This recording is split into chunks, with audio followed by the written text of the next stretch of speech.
seconds until we begin.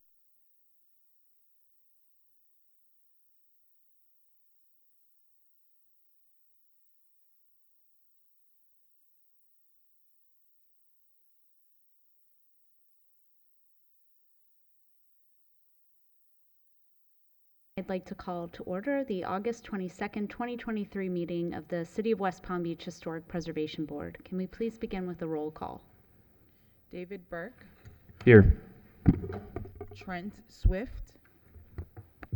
Let the record reflect that Trent is not at today's meeting. James Murphy. Here. Amanda Skyer. Here. Kristen Kellogg. Here. Dan Pickney. Here. Todd McLean. Here.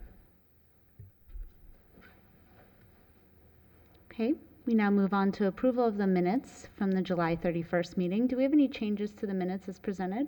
I have a few changes. For case 2336, there's a misspelling. It's Miss Kellogg, not Mr. And for case, it's a 7.7, case 2342, it has me making the motion and the second, so I don't know how that needs to be corrected. Okay, so noted. Can we please have a motion to approve with the amendments to the minutes? I'll make a motion to approve with the amendments to the minutes as made. Do we have a second? Second. All those in favor? Aye. Any opposed? Approved. And did we approve the agenda? I don't think we approved the agenda. I jumped ahead. Motion to approve? Do any changes to the No agenda? changes. Second. Okay. We have a motion and a second. All those in favor? Aye. Any opposed? Okay. We now move on to the report of the Historic Preservation Planner. Good evening, Historic Preservation Board. Frederique Metner, City Historic Preservation Planner. Since your last meeting, the city has implemented the EPL software project, and it's going very smoothly for permitting and planning review, but I do not have statistics yet for the changeover because there are still a lot of permits being migrated. So I don't have a number to give you for level 1s, 2, or zoning reviews, but we have been busy transitioning over. Under general communications, I wanted to share with the board that my last day with the city is going to be September 5th, and I really appreciate having worked with all of you and the board all the board members for the last 18 and a half years. And then finally, under my report is the historic preservation element of the comprehensive plan, which was in your packet. We are going through the EAR process, which happens every few years to review and evaluate and analyze the comprehensive plan of the city and the historic preservation element. We didn't feel that there were any substantive changes, but there were some word modifications that would just make it flow better. So it was in your packet, and I'm happy to take any additional comments and forward that on to Alex Hansen, the city's comprehensive planner, who will then bring it forth to the planning board and city commission later this year. Ms. Minner, when would you need those comments for the long-range planner? I think perhaps by the end of next week would be enough. Yep. If that suffices for you for a time. Thank you. Okay. And that is it. Well, I feel like I should have a speech Oh. prepared, and I'm at a loss. So I'll just, I guess, it's so hard. We've worked together for a really long time on this commission, and we are so fortunate for your leadership, for your dedication, and it's going to be a huge loss for the city to have you leave. So I wish you the best of luck in your next position, and thank you for everything you've done to train me personally, and everyone here on the board, and we're stronger for it as a program, and it really benefits all of the residents of the city. So we're sorry to see you go. Thank you. I appreciate it. Thank you.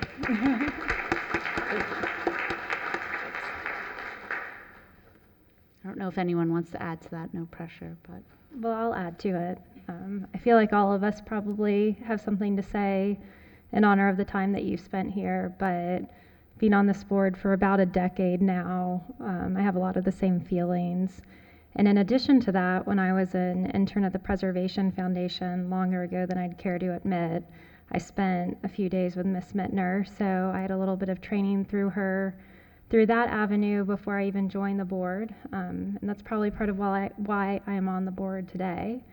And then in addition to that, I guess it was last year, I learned even more about Miss Mittner because I filed an application for her to be honored at the Institute of Classical Architecture Service Award. And she was honored with that award. And one of the main reasons that she was awarded that was the service that she's put into this municipality for almost 20 years and the number of historic resources that she juggles on a daily basis. It's significant. So I don't know if we have the most, but it's one of the most historic resources of any municipality in the state. And I think when you read off the report that you do every single month in terms of the number of applications that you've processed, it's really astounding how well run this city is with our historic preservation department. And I know it's because the countless hours you put in. And I think that our city is a much better and more beautiful place for the work that you've done. Sure.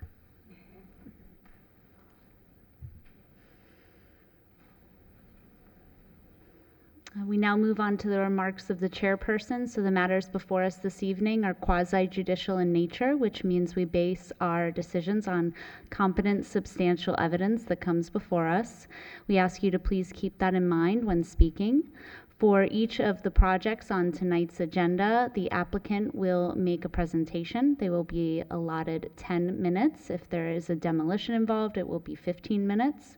After the applicant makes their presentation, staff will then make a presentation, which will then be followed by public comment, which will be limited to 3 minutes per person. After public comment, the applicant, if they so choose, will have an opportunity for rebuttal. And after that rebuttal, we'll go into executive session where we will render our decision. To lead into this, we need to let you know if we've had any conversations outside of this meeting. So we'll now declare any ex parte communications.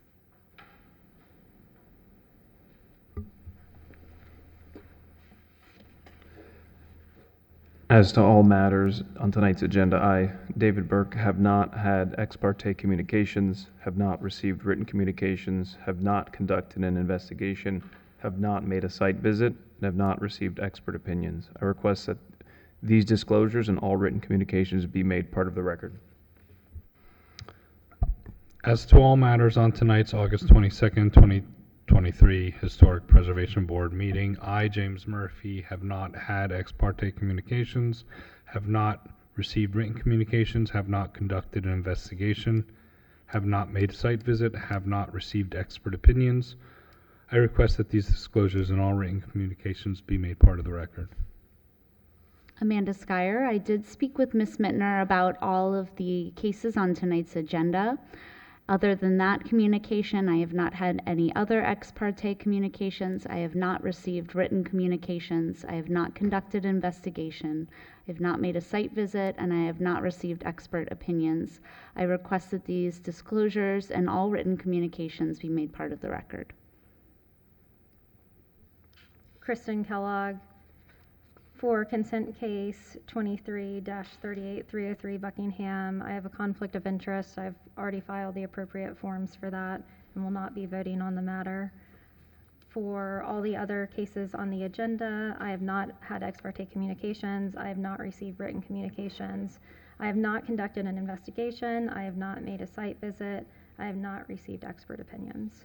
I request that these disclosures and all written communications be made part of the record.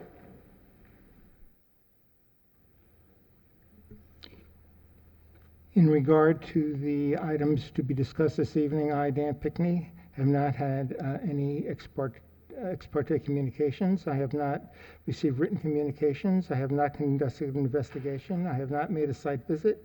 I have not received expert opinions. I request that these disclosures and all written communications be made part of the record. All right, Todd McLean, do have a conflict with consent case 2338, and I will not be voting on that, and will file the appropriate forms. As to all other matters on tonight's agenda, I have not had ex parte communications. I have not received written communications. I have not conducted an investigation. I have not made a site visit, and I have not received expert opinions. I request that these disclosures and all written communications be made part of tonight's record. We now move on to the public comment portion of our meeting. Is there anyone here that would like to speak on an item that is not on the agenda? Now is the time to do so. Okay, seeing none, we will move on to the swearing in of our speakers. If you are here for a case tonight, whether you are an applicant, representing an applicant, or you are here to participate in public comment on a case, please rise and raise your right hand to be sworn in. Do you affirm that the testimony you are about to give is the truth and nothing but the truth? Thank you. Please be seated. So, And Madam Chair, before we move into consent, we have one more board member who is on his way, so perhaps we can move at least that one item to the end of the agenda, the one where there's a couple conflicts. okay, do we know if there's anyone here from 816 Park Place? I believe he is, I think. Okay, Oh, so sorry. then we'll go ahead and vote on that so they don't have to wait till the end of Please. the meeting. Thank Okay. So we have one consent case that we can approve at this time, and that's case number 23-36, 816 Park Place. Can I have a motion to approve? Motion to approve. We have a second. Second. All those in favor? Aye. Aye. Any opposed? Okay, thank you. Your case is approved. And so case number 23-38, because we have two conflicts on the board, we do need a fifth person in order to have a quorum, so we're going to move that to the end of the agenda. We have two continued cases that will be heard next month instead of this month, and so that brings us to our first continued case, which is 23-39, 3017 Vincent Road.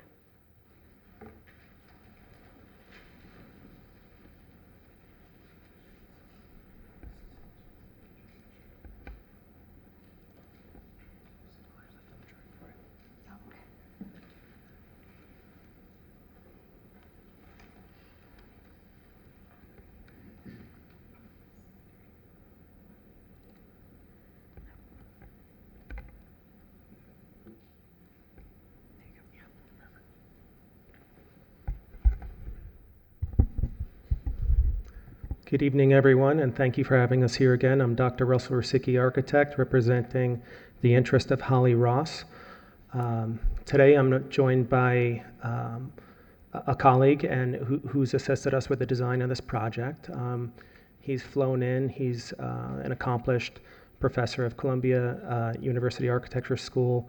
He's a well-acclaimed architect, and he collaborated with our firm on the design of this project from the start. What I'd like to do is just briefly go through the drawings and the renditions that we've provided here, and then I'll allow Earl to speak further.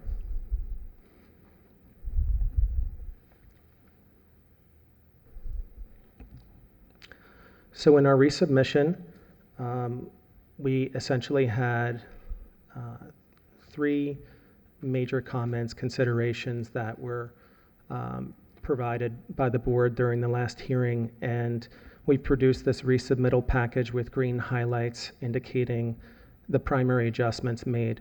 We've also done studies of alternatives, which Earl will assist in presenting shortly, but I would just like to describe the changes that were made as presented in the package that was resubmitted. We have the second floor roof parapet height reduced by 8 inches, consistent with reducing the second floor ceiling height by 8 inches. We've also reduced window heights as well as window widths to be more consistent with the original historic mission style windows at the first story. The new windows proposed are 30 inches by 56 inches in comparison to previously proposed 36 by 60. Only egress windows faced north and south, and west orientations, which means front-facing windows are not egress windows for the bedroom at this time. And you're seeing these other elevations in comparison with those changes. The changes as highlighted are the only changes that have been made. And here you can see in the cross section where the ceiling height was reduced, the parapet height reduced. This is a rendition for the landscape design as previously presented, with the adjustment of the parapets and awning color having changed. This is a site cross section, which Earl will speak further to momentarily. Here's the original watercolor rendering of the home in the early 1930s. We've done a SketchUp model to illustrate the proportions of the existing first story with the proposed second story and garage that's moving forward. And then we decided to take this a step further and do a photorealistic rendering illustrating the home as designed on the property, and exemplifying what I believe to be a very good quality design for a mission style consistent with the neighborhood and street. I'd like at this time to introduce Earl Jackson. Jackson, if you'd like to continue the presentation.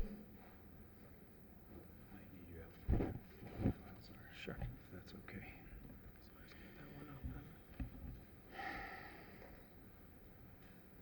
Okay, so do you want the renderings binder?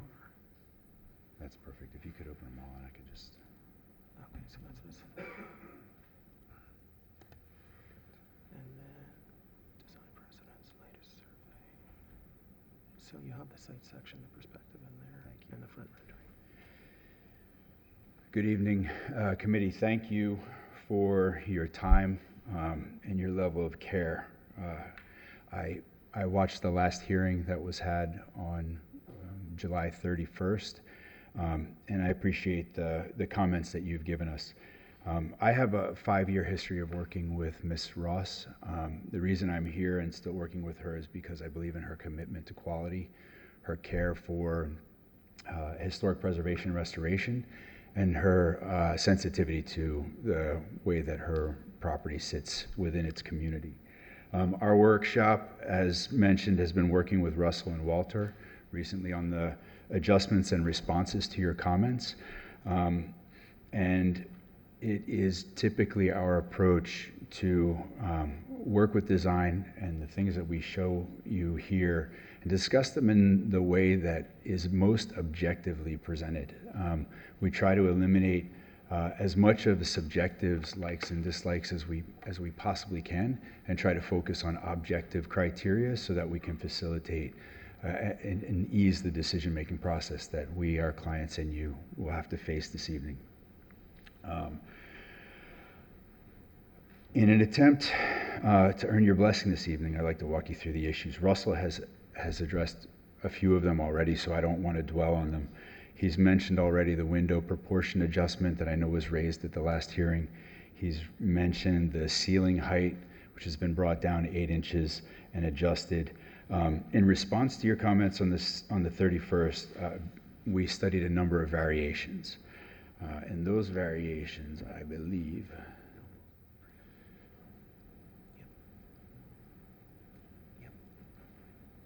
are here. Problem reading the document. Well, in the absence of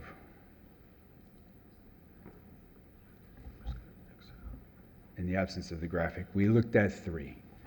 We looked at the request that potentially this garage should not be enclosed. And we looked at a carport option for it. So in the first option you see, the first study you see on the screen, the garage is open as a carport.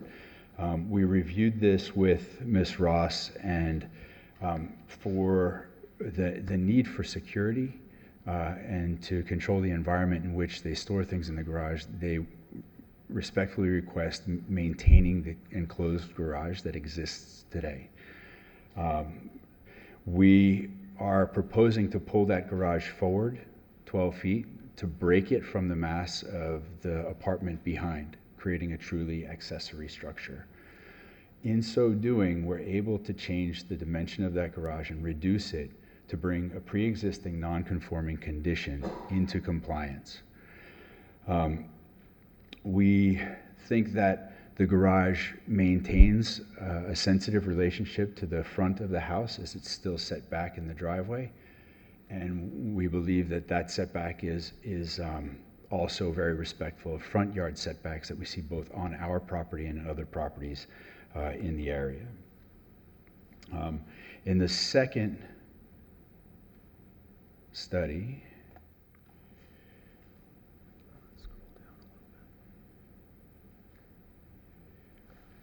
we looked at the idea of moving that mass from above the garage to above the existing mass in the southwest corner of the site. We find for a number of reasons that that is an inferior design approach. One, there are zoning concerns with fitting out above the existing walls, which encroach upon setbacks. We find that the foundation beneath that addition is inadequate to support the second floor. We find that the massing in that location further cramps the sense of space in the backyard and the light and air that's required of having that space. And then most importantly for me, as I draw through options on trying to develop a way to get there, we find that the circulation between the top of the stair and the room that would be back there is extensive and laborious. In the third study, we looked at the entire removal of that bedroom. So instead of having 3 bedrooms on the second floor, this is a reduction to 2. And unfortunately, given the reduction and loss of GFA, that reduction is significantly detrimental and burdensome for Mrs. Ross. Lastly, in our slideshow, where's the one?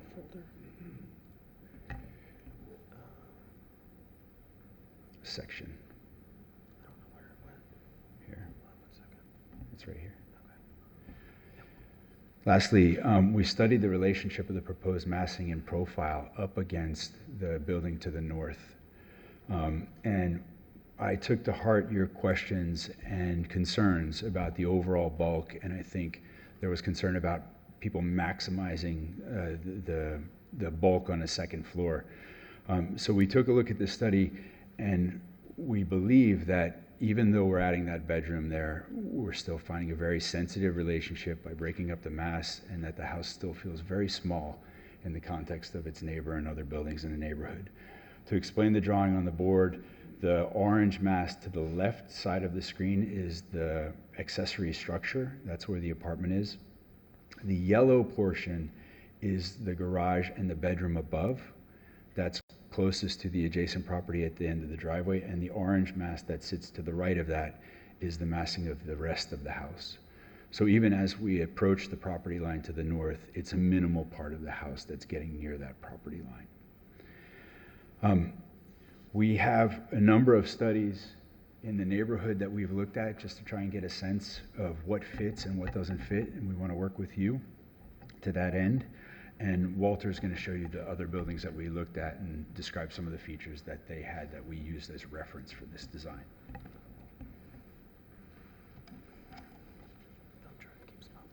I see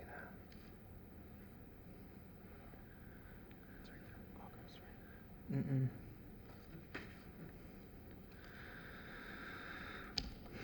Sorry, there's one too many thumb drives in this laptop, so just having some difficulty keeping ours connected here.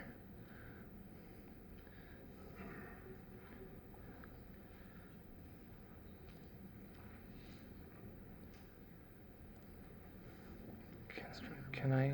Yeah.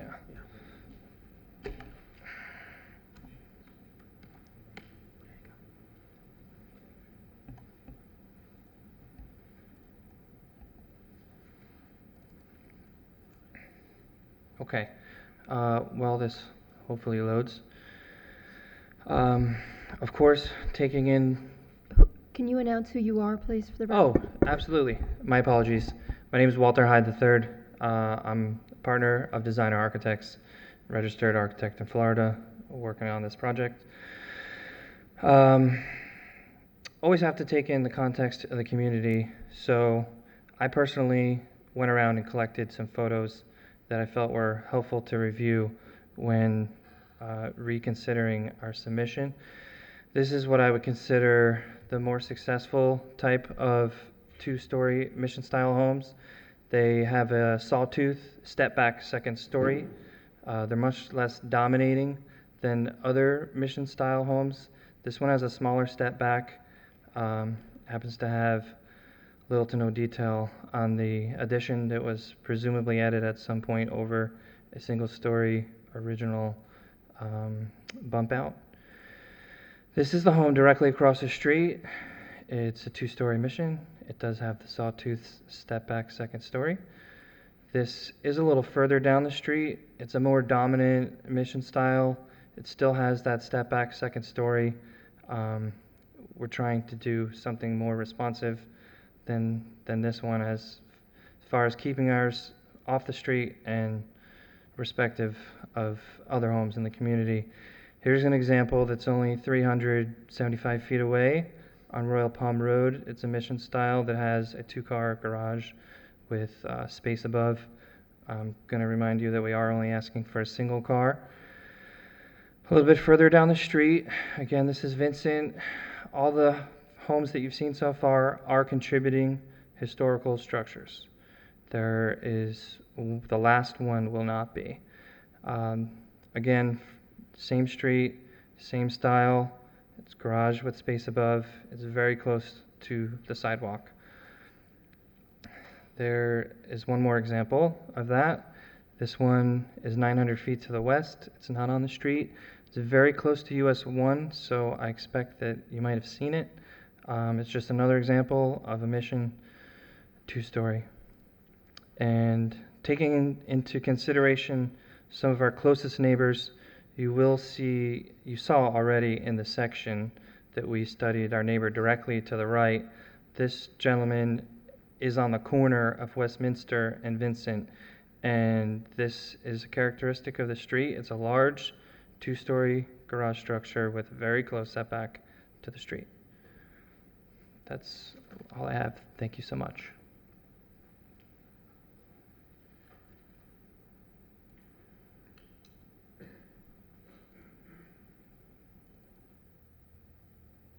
So I think I just want to end on this slide and ask that if there are any questions from the committee or the audience that we can answer, we would like to do so. And we hope that you find the work that we've done since the last hearing has addressed all of your comments and concerns. And then hopefully you approve the direction the project is taking so that Holly and her family can move forward with their project. I thank you. Questions of the applicant? Yes, thank you. I have a question for you.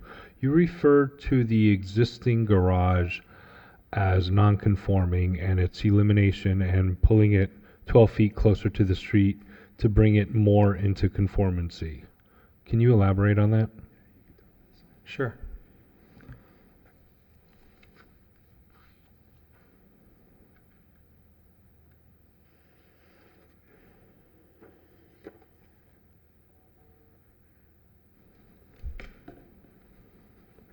I'll just be zooming in here onto the plot plan. We also have a property survey indicating same.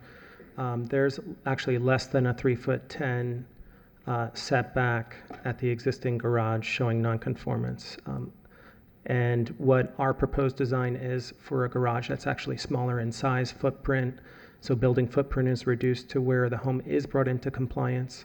We use the design exception for green design towards building footprint to bring the home into compliance instead of adding more FAR with our proposed design. Where is that survey?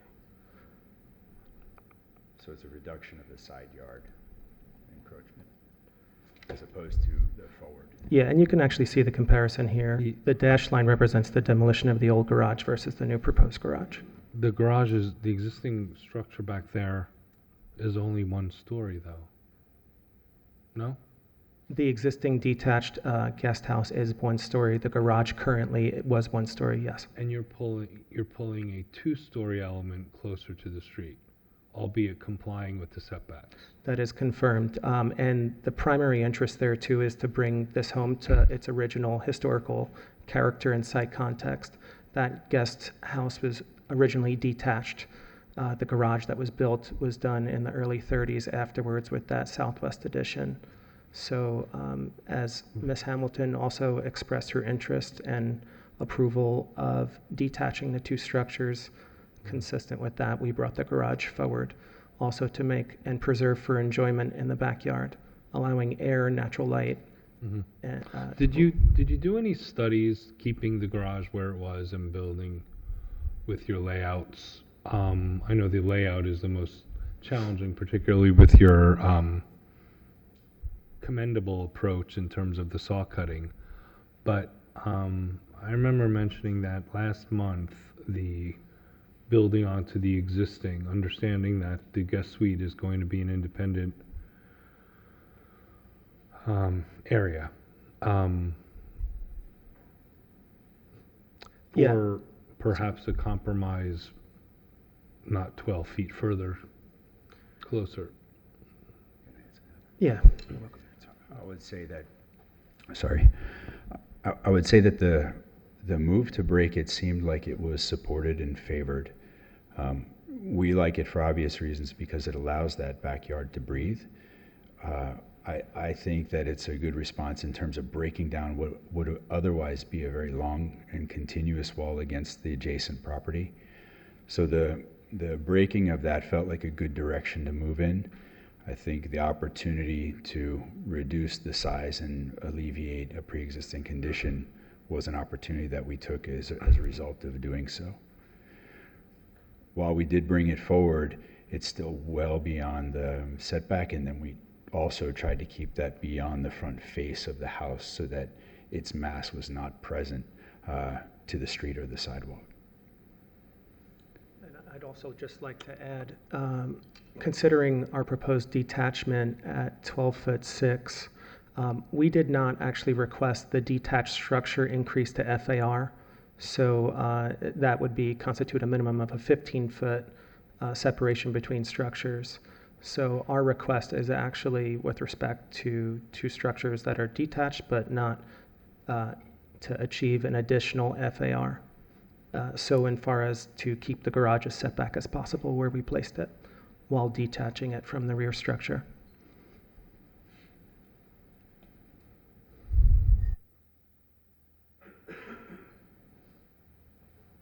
I have a question. Out of the precedent images that you showed in the historic districts, are there any of the ones that you presented that were one-story structures that were changed to two-story structures? Or are you presenting historically two-story structures? That's a very good question. There's one that we've illustrated that did receive a small addition at the second story. It was stepped back. It did not. It has a plain facade. This would be the indication of that. But that was already a two-story structure, so they just added more two-story. That is confirmed. Thank you. Mm-hmm.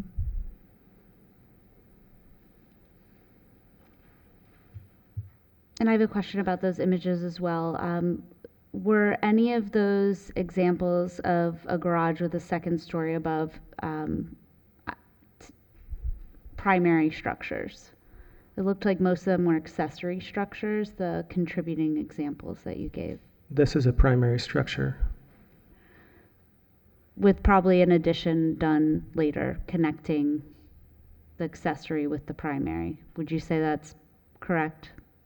I can make that assumption. Let me just look at this again. I think it's safe to say that structure has had a lot of. It definitely alterations has a to it. lot of Yeah. after additions, I would agree. The green one, I think, This is one also attached. is a primary structure. That's the whole, you're looking at the whole house. That's it. Okay, thank you. You're welcome.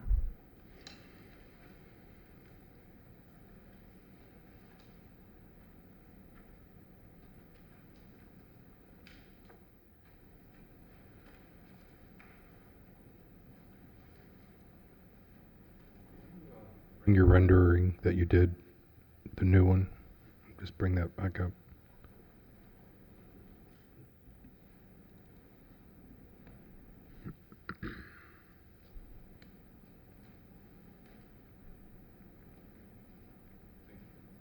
You're welcome.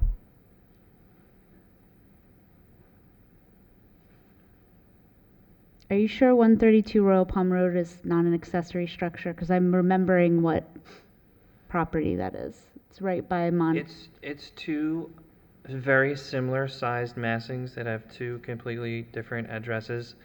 They have some similarities. I wouldn't be surprised that at one point in the past it wasn't one lot, but Okay. in today's day and age, that's two structures.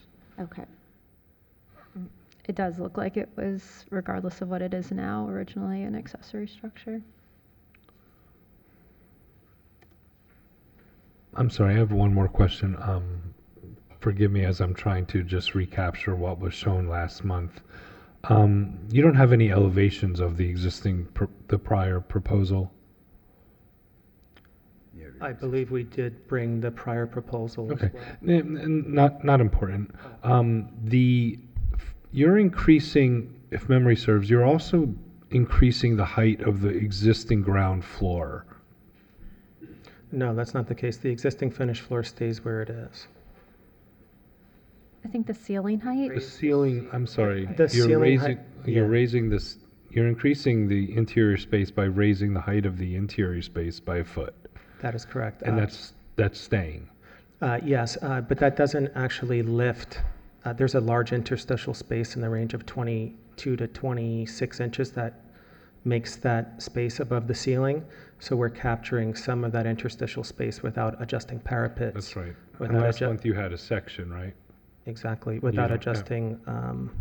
So, so that's staying the same, but you've made the proffer to lower 8 inches. All flat roofs and copings that are otherwise unaffected by the proposed addition are remaining. The existing flat roof, the existing parapet heights along the front perimeter, as you're seeing here, the sloping portico, these are all original elements. I think we've tastefully proposed the addition that complements it and stepped it back so as to respect the original home. And I'd also like to mention on this street in particular, I've also walked up and down with Walter separately on my own. This is one of the few, if not only, single-story homes on this street. And this is kind of a I know it's a historical home, obviously we're proposing an addition, but it's a modest request for a 4-bedroom home as a primary residence.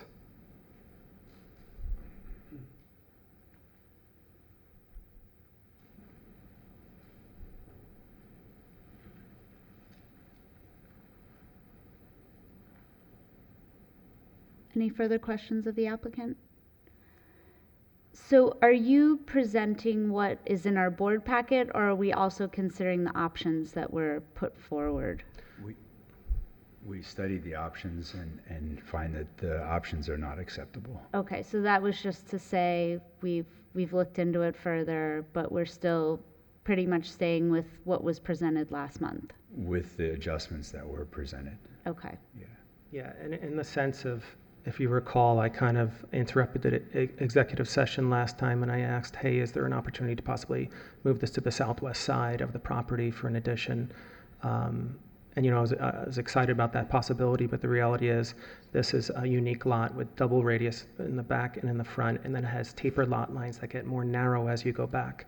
So setbacks are not even compliant on that addition, that former addition structure as it is, and you'd have to do a double inset second story to achieve that program and square footage at that location. It's just not a possibility for us. Okay, thank you. You're welcome. Any further questions?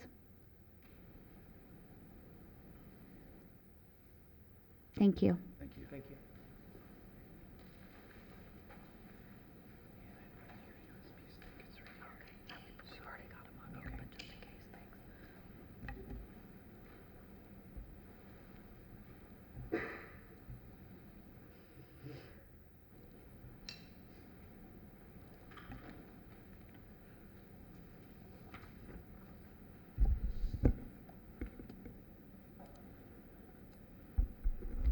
Good evening. Ann Hamilton presenting case number 23-39 for additions and alterations at 3017 Vincent Road.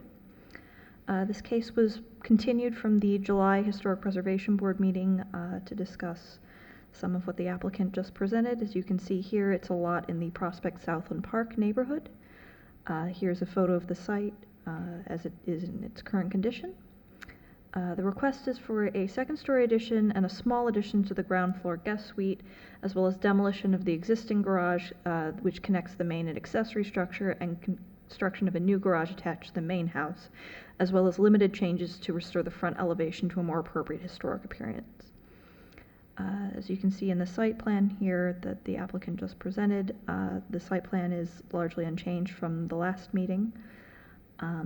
Here's the demo plan, which shows the demolition of the existing garage, and the proposed ground floor plan, which shows the detached, now accessory structure, which was historically an accessory structure, and the second floor plan, which does show that addition above the garage. Here are the elevations. As the applicant highlighted, the height on the second floor has been reduced, as well as the window sizes on many of the second floor windows. Here are the side elevations and the rear elevation, and a roof plan. And here is, as the applicant presented, a rendering showing what the project would look like, as well as a landscape rendering. As presented last month, here's the history on the garage. We do believe that it was connected as an addition at one point. It was not originally used to connect the accessory to the main house as originally constructed. We believe that the project meets all applicable codes and are recommending approval of the project as presented. Thank you. Questions of staff?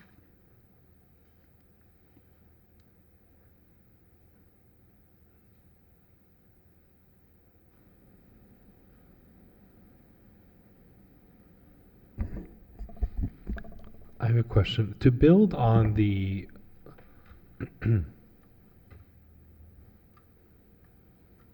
sorry. The portion of the existing ground floor that was encouraged to be studied for accommodating a second floor has at its closest point a 5'2" setback.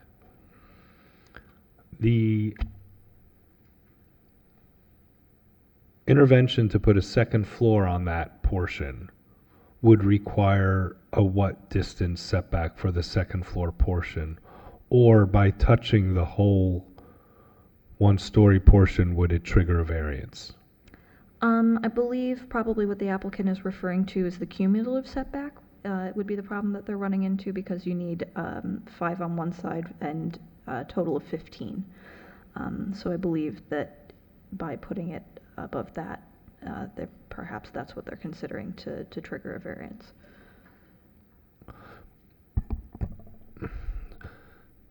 So you could put a second floor addition, notwithstanding structural concerns, above that one-story portion in the rear without triggering a variance if it was pushed further back? Assuming there was an additional 10 feet, or a 10-foot setback on the other side, yes. Which I don't believe currently there is. As long as X and Y equals 15? Yes.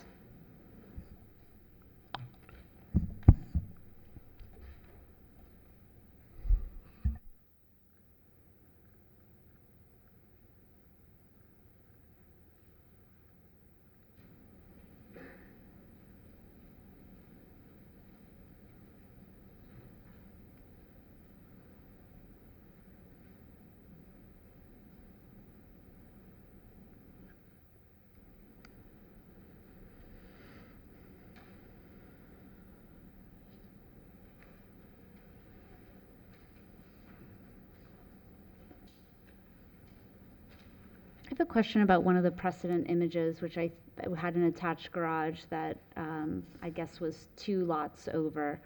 Do you know what year the size, scale, and mass regulations were adopted? I know it was the early 2000s. I believe it was as recent as 2012. Okay, 2012. So possibly that house at 202 Westminster was before the size, scale, and mass regulations were adopted, was Yes, built before that time. I believe it was. Ms. Mittner, I see you nodding. Okay. So most likely today, if that site were redeveloped, the house wouldn't be that large. Okay.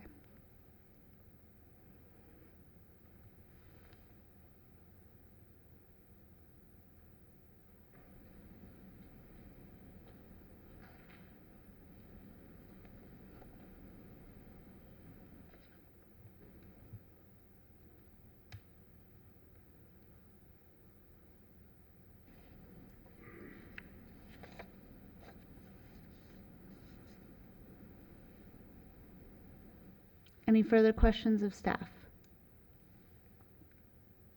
Okay, thank you. Do you have any public comment on this project? Okay, seeing none, we'll go into executive session.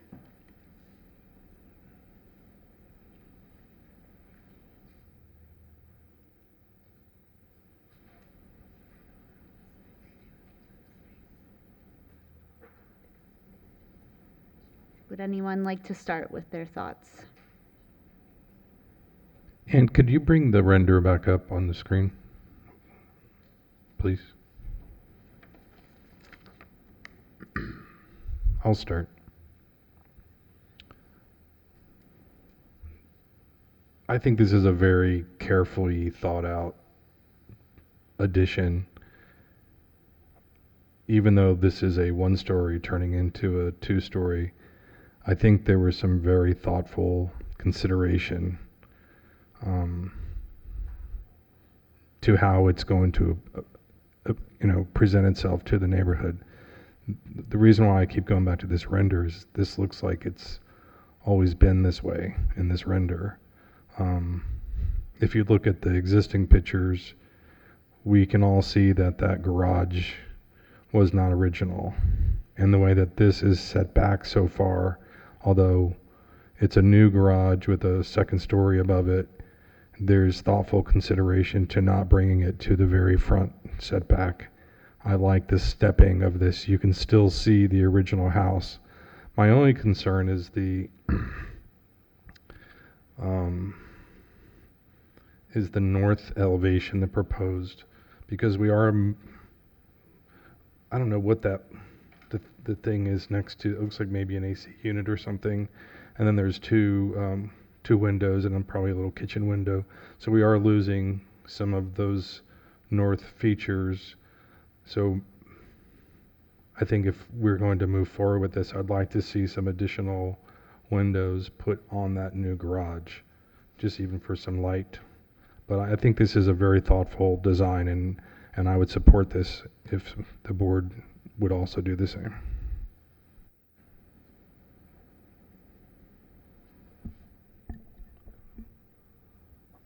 I can continue. So I know that previously I thought there was a lot of well-chosen methods to achieve the additions that were skillfully done with the serrated or the sawtooth approach of the setback. I thought the ceiling heights were too high, and it still, to me, still has that problem. The second floor mass just seems to overwhelm the ground floor mass. I don't know how much lower they can go. I'm not sure if moving portion of that mass to the back, I think it would have helped a lot. I'll take the applicant's word about the structural. I'm not sure the second floor middle portion needs to be that height, considering the stairwell and the loft, and that hallway seems pretty large at the landing. Not to dwell on the interior space, but any effort to further push back this element would probably further the success and quell some of the other commissioners' concerns about its presence from the street. I still question the elimination of the existing garage at the ground floor, insofar as not really sure where that gets you. Thought I've had a pretty quick master class here about garage facing additions. Bringing it closer to the street seems like a no-no. Particularly, you're not even really creating a very active and pleasant space in its former footprint by 2 blank walls and a large fountain. There's no vistas on either the ground floor to enjoy those fountain water feature. But generally, I'm relatively okay with this proposal as presented. I do think that it can still be further pushed back, up to and including the ground floor addition that's brought, I don't know where the applicant is, 12 foot forward. I think maybe there's a compromise somewhere of pushing the whole thing back a little bit more, or maybe further exaggerating the saws in the sawtooth approach of the second floor, and maybe breaking up the second floor massing so that it's not continuous at 9 feet high.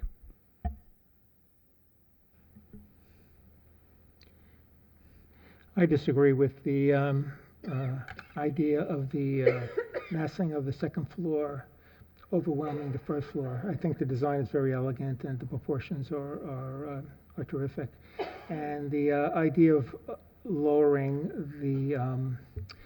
the one section, it's not here, to the right would just give the impression of the other section to the left being taller than it actually is. So again, I don't think there's a massing issue here.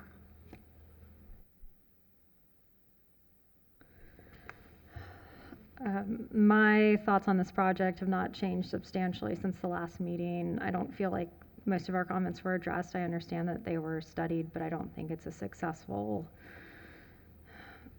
not even compromise. I just don't feel like our comments were fully addressed. And I still go back to the size, scale, bulk, mass, and volume standard that we have in place. I don't know how many of us were on the board when we approved a project that I'm thinking of, a different style project, but it was a 1-story that we allowed a pretty similar scale second floor addition, and I drive by it to this day and regret that we approved that. And this is very similar in the massing. When you look at how it addresses the street, you're doubling the massing that you're putting in place.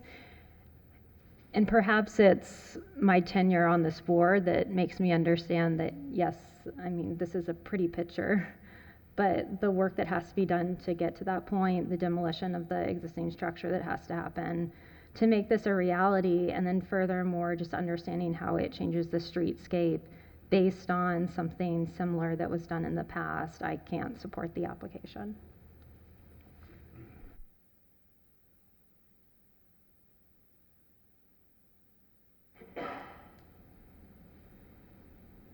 I just want to give everybody else a chance to comment before I weigh in.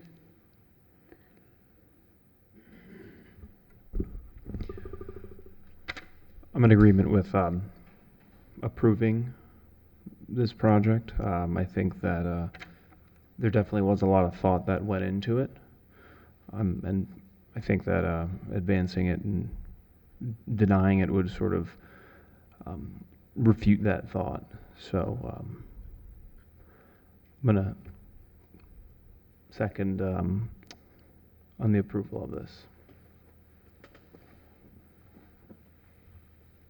And then my thoughts would be that I'm sort of genuinely on the fence. I think that looking at Vincent and seeing a lot of the work that is there, this is the one house that kind of stands out as lagging behind. But at the same time, I think what's there now compared to what's proposed is such a distinct change that I do share some of the concerns that maybe it is, you know, something that we look at and say, wow, that looks great, but then when it's finished, we wonder, oh my gosh, was that perhaps too much? I would lean towards approval because I think that ultimately improving what is there and this finished product is in keeping with the neighborhood. But I do understand and respect a number of the concerns that have been expressed by the board. Well, I really appreciate everyone weighing in and sharing their thoughts. And, I have to say that I do appreciate the changes that have been made and the study and, providing some reasons as to why you feel that for the most part you're putting forward the same proposal as we saw last month. For me, I think the reasons were not sufficient to justify the current proposal, and I don't feel that our concerns were sufficiently addressed. The garage is obviously something that was added at a later time, and I think in all of the precedent images you presented, an attached garage was either a new construction or it was an accessory structure, minus that one property that has been quite modified since it was originally built. And I think that in knowing that this was done later, the garage is an incompatible addition, and by pulling it so far forward, it's just intensifying that incompatibility. And I think it does affect the streetscape. When we look at the property immediately to the north, there is a one-story element and an open carport, and I just wish that some of the options that we had presented had shown up in this application. Again, I appreciate they were studied, but I still think it is not really appropriate for this structure, given that it's starting as a one-story building. I am comfortable with, I think it's well executed, the second floor, everywhere except for the garage. I think that still needs further study, and that could be be done more historically sensitively and really take into consideration the size, scale, and the mass of the additions. So I guess as a board, do we want to put this to a vote? Do we want to make an approval with conditions that basically put in place some of the changes that we wish we had seen? I mean, I could bring the applicant up here and just ask if they want to make a clear vote, but I think as a board, we do have an option to approve with conditions. So I just want to get a feel from you all, your thoughts. Well, and I think we need to do what's best for the neighborhood. And if, in my opinion, that would be addressing some of our concerns that were brought up last time. And I completely agree with your comments on the house on Belmont. I know which house you're talking about, and there's a slight setback over the garage. It's basically the same, very similar proposal, and it no longer reads as a one-story addition. And I think that's one of the standards that we're tasked with referring to with the Secretary of Interior standards that changes if they were removed. Would essentially leave the original form of the building in place. And I just don't think that really was followed with this proposal. I could support a motion to approve the garage, a new one-story garage in the location that they want the two-story, and then everything else remains as is. I could support that. That was the comment that I think I made the last meeting. We didn't have the renders that we have now, so that's why I keep bringing the render up, because I do see the thought put in to not making sure that the new garage doesn't have such a street presence, but I also see, Kristen, your thoughts, and you, Amanda, on our massing, requirements that we're kind of tasked with. So I would support a motion of keeping the new garage where it is, but removing the second story. I would support that 100%. And I think that massing is more consistent historically. Yeah. Like the images and some of the questions that you asked referring to which of these were done as an accessory structure versus being attached to a primary structure. Right. I mean, that goes a long way for me regarding this application.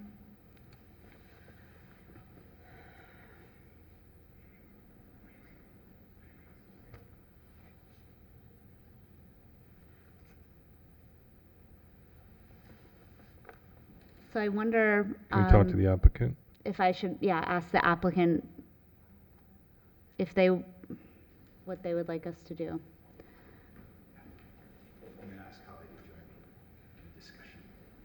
Because we can continue the case and give you another opportunity to go back and study some of the comments that we've made, or perhaps weigh whether you want to implement some of those, or we can and make a motion. It may pass, it may fail.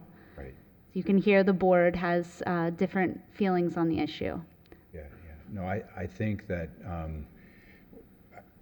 I'm also licensed in Florida, but I live near this great little town in New Jersey called Ocean Grove, which was built in the 1800s. And we work extensively with their Historic Preservation Committee.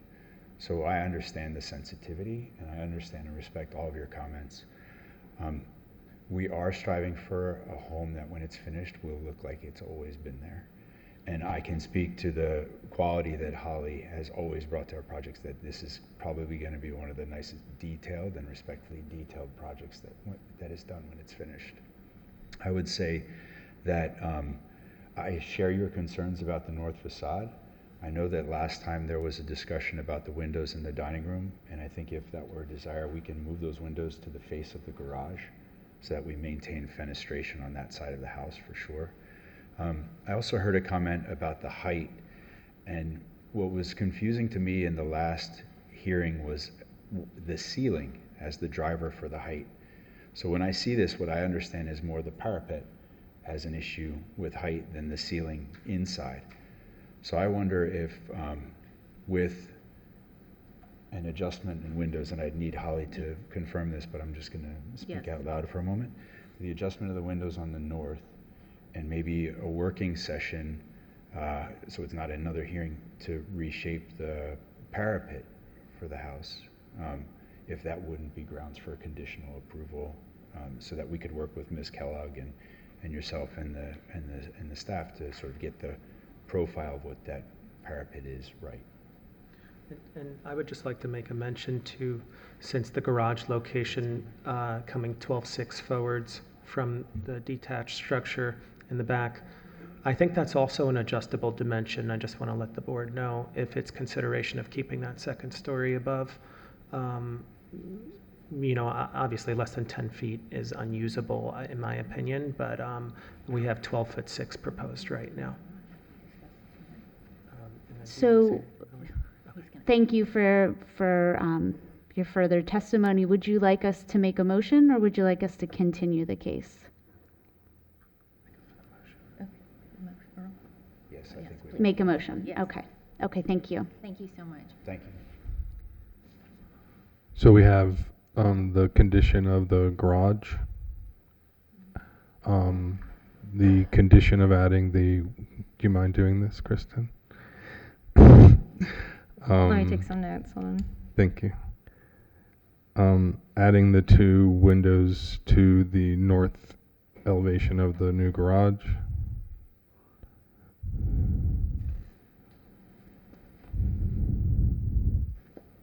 And I think that, and then lowering the second story parapet to a staff approval height.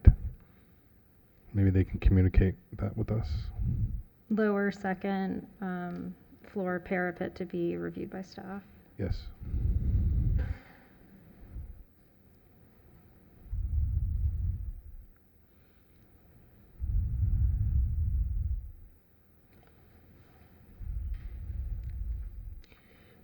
Would the adjacent section would also have to be lower too? No. Just the second story. Just a second. Yeah. I move that the Historic Preservation Board approve application number 23-39 for 3017 Vincent Road for alterations and additions in accordance with standards 9 and 10 as set forth in the Historic Preservation Ordinance, ordinance number 3554-02. The motion is based on the testimony presented along with the application submitted and the staff report, which constitutes competent substantial evidence. In addition, the approval of this request is made conditional upon the following restrictions, stipulations, and/or safeguards that I move are necessary to ensure compliance with the purpose and intent the Historic Preservation Ordinance, and the Historic Preservation element of the Comprehensive Plan of the City of West Palm Beach. The conditions include the following: utilization of a one-story garage, two windows on the north facade of the garage, and 3, lowering the second floor parapet to be reviewed by staff. A second. Okay, we have a second. All those in favor? Aye. Aye. Any opposed? Okay, motion carries. Your project is approved. Thank you. And I don't know if it's appropriate, but is there any way for us to hear the Yes, continued case? Okay. yes. So going back, we now have a quorum. So if we could have our 2 members who have a conflict to step out. And we are going to return to the consent case approval of 23-38, 303 Buckingham Road. Can we have a motion to approve? I move to approve the second item on the consent agenda. Do we have a second? Second. All those in favor? Aye. Aye. Any opposed? Okay, motion carries. Your case is approved. Okay, under new business, we have 23-48, 732 Flamingo Drive.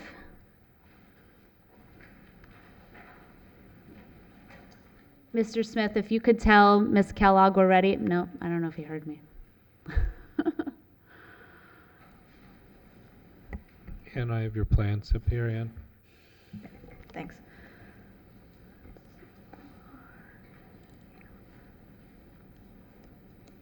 Thank you. And do you mind letting Yeah. Ms. Kellogg know that or maybe she's coming in now. Hi, good evening. My name is Joseph Charlotta. I'm the homeowner and applicant for 732 Flamingo Drive.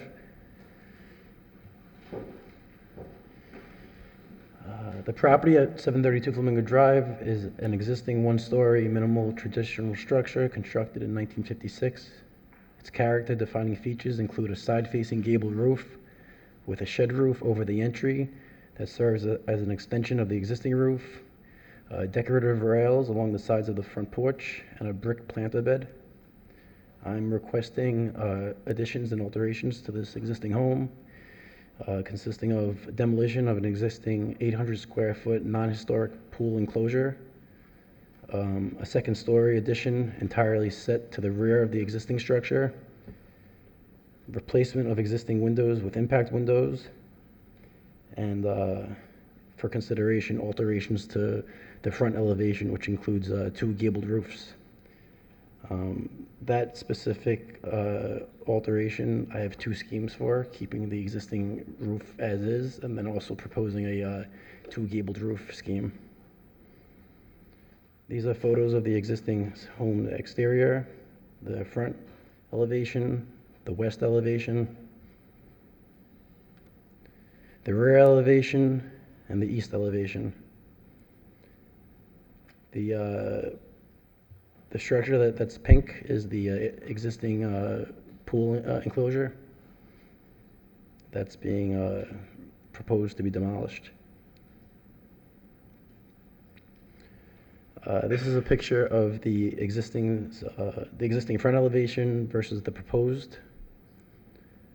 I want to note the minimal revisions to the front elevation that I made, that I kept in mind to retain the existing home's current appearance. The 2 wood posts with decorative rails, I've retained the same stone for the brick planter bed in the front. I've retained the existing front clamshell hurricane shutters, as well as the flat shutters on the sides. I'm proposing the second story addition to have clamshell shutters to complement the first story. I kept in mind the replacing of the existing windows with new impact windows with the same exact window type and grid as existing. It was suggested that I use white frames, so I did so. And in this scheme, I'm proposing to keep the same exact roof, the side-facing gable with the shed roof over the entry. The next slide will show you another scheme, which is the two gable scheme, which I thought had more curb appeal, but I'm open to keeping it scheme A, which keeps the existing roof line as is.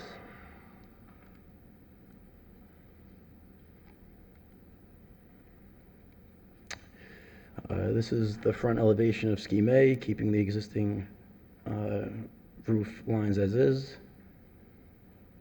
Scheme B with two gable roofs.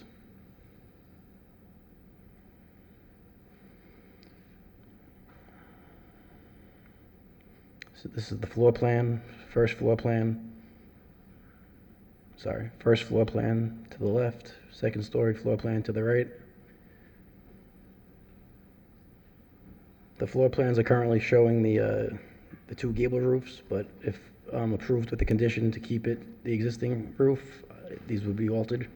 The roof plan would be altered.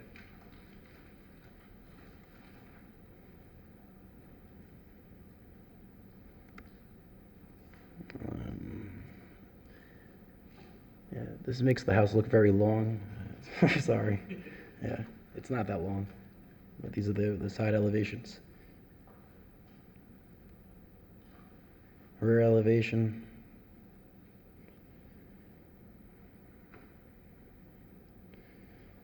All right, so some suggestions that were made. With that, all windows shall have clear glass with white frames. Any replacement windows shall replicate the grid pattern and type of existing windows. Any new window shall also have the mullions added to echo the existing style. I did that. I changed the proposed window in the west elevation to a single hung window. It was originally a picture window, but now it's a single hung window and it matches the rest of the windows. The rear pergola shall have the smooth stucco wall removed in the back, so it's entirely open on all sides. I did that as well. It's an unenclosed pergola now with no roof and no back wall. The front porch shall retain to its current appearance with the decorative railings and brick planter. I've retained all of that. I simplified the roof lines to keep the existing roof lines, and then the clamshell awnings from the sides of the home shall be relocated to, and I did that as well. The first and second story both have clamshell awnings. I was just showing some houses on the block. If you guys wanted to consider the two gable front elevation, as many houses on the block have gables, but I'm open to keeping it simplified and not touch the existing structure and do this. And that's my presentation. Thank you. Questions of the applicant?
In your comparisons, you showed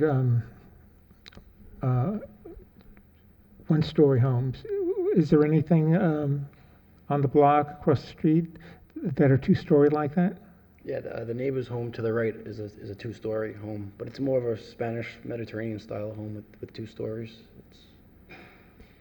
Is there a to see that? I don't have pictures of them, You but don't have I'm sure they're existing. Okay.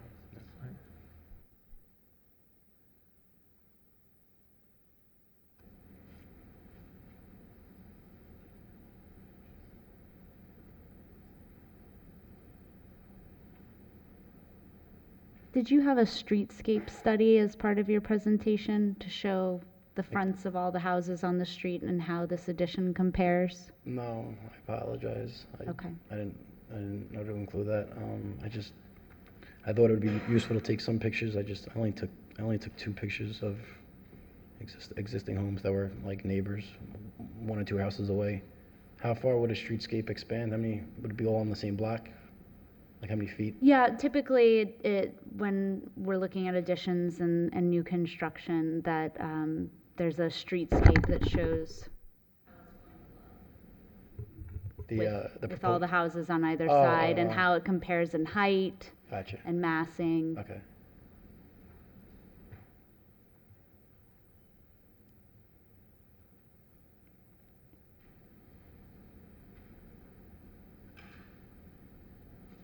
And did you do any additional studies with a 1-story addition? What was the primary, did you have particular reasoning why you chose The house has to function for a family of 6, so it's Okay. just strictly square footage on a 6,500 square foot lot. Okay.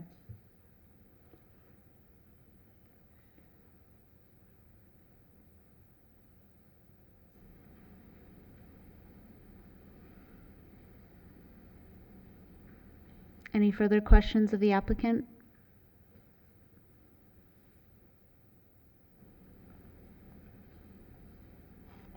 Okay, thank you. Thanks.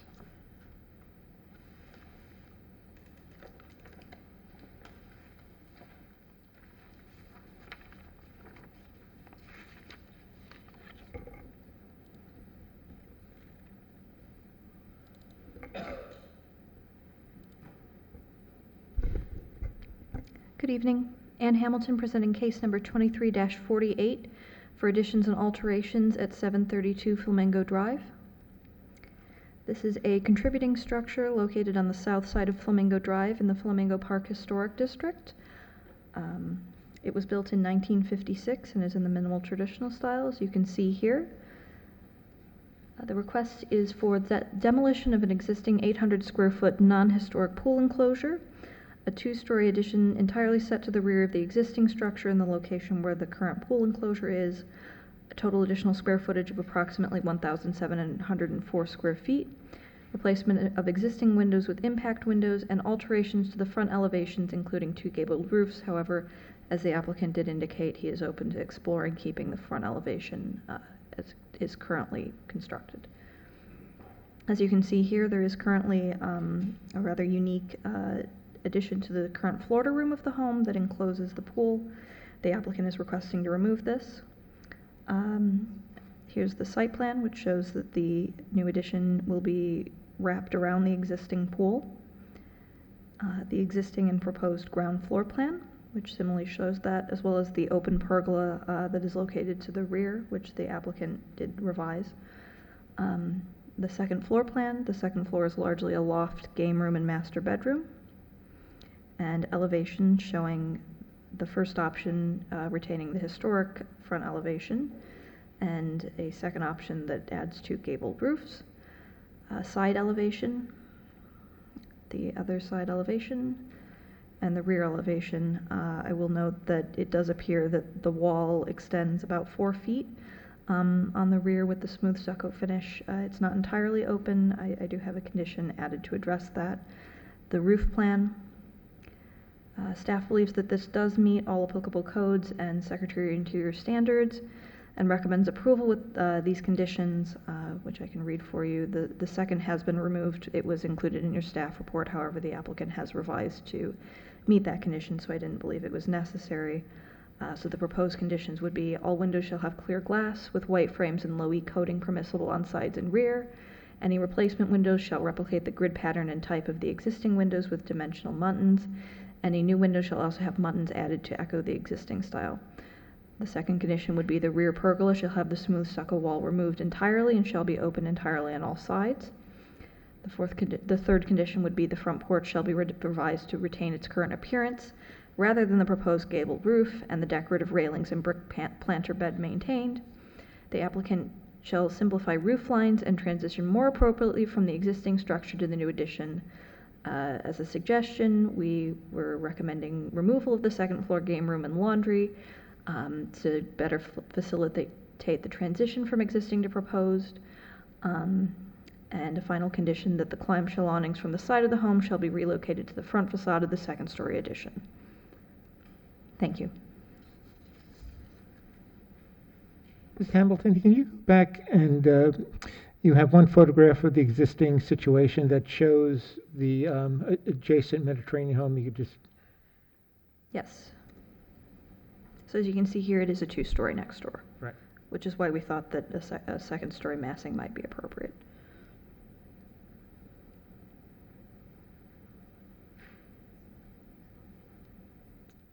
Yeah, too bad we can't see the front of that as well. And are the current windows, are those awning windows? And that's what we're asking them to continue throughout the addition and everything? So they're currently awning windows. I don't believe that they're going to be replicated with awning windows. Usually we accept single hungs with applied muntins to similarly replicate that detail. Okay, yeah, because it's unclear in the elevations whether we're getting awnings here or colonials on the front, so... Yes, so that was, I think in one of the renderings or elevations, they do intend to replicate the existing grid pattern. I think the colonial grid pattern that may have been included was an error. Okay.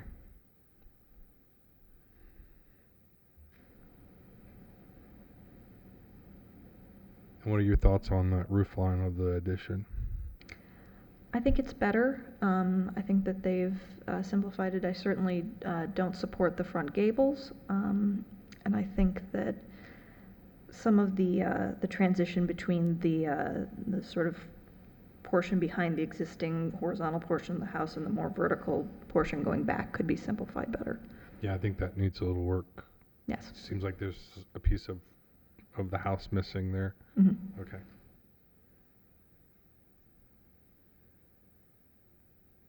And you're okay with the massing? Because we just kind of had a similar case, and to me, this reads the same as we were asking our previous, presenter. The massing seems, I see why they're trying to get around that pool, but I think moving the pool aside, that this could be a much better design if that wasn't the obstacle preventing them from doing a wonderful design and making it a little further back, like we're trying to ask the applicants. Yeah, I can understand that. We thought that it was at least appropriate enough to present at this point, given that it was entirely set behind what would have been the original house. Right. Rather than being, located along the ridgeline, it was entirely set back. So that was why we at least thought that it merited board review. Thank you, Ann.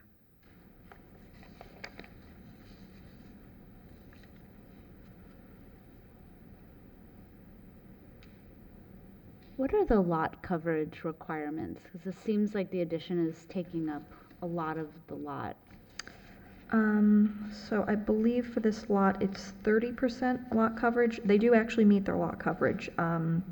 There was some concern that they weren't going to meet their floor area ratio. However, they did, by revising the pergola in the rear to a completely open structure, they were able to get below both lot coverage and floor area ratio requirements.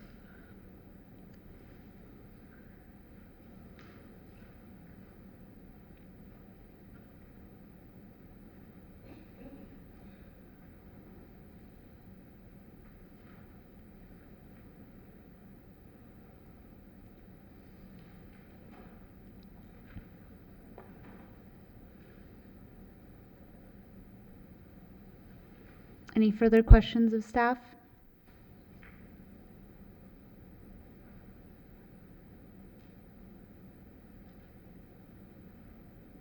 Thank you. I have one card for public comment. Barbara Brubacher. You can go to either one. If you could just state your name for the record. I'm Barbara Brubaker, and I live across the street at 729 Flamingo.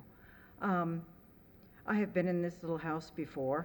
It is a very small 50s design, And so I was a little startled by them not adjusting the size of the rooms in the front of the house when they adding on those additional rooms in the new piece.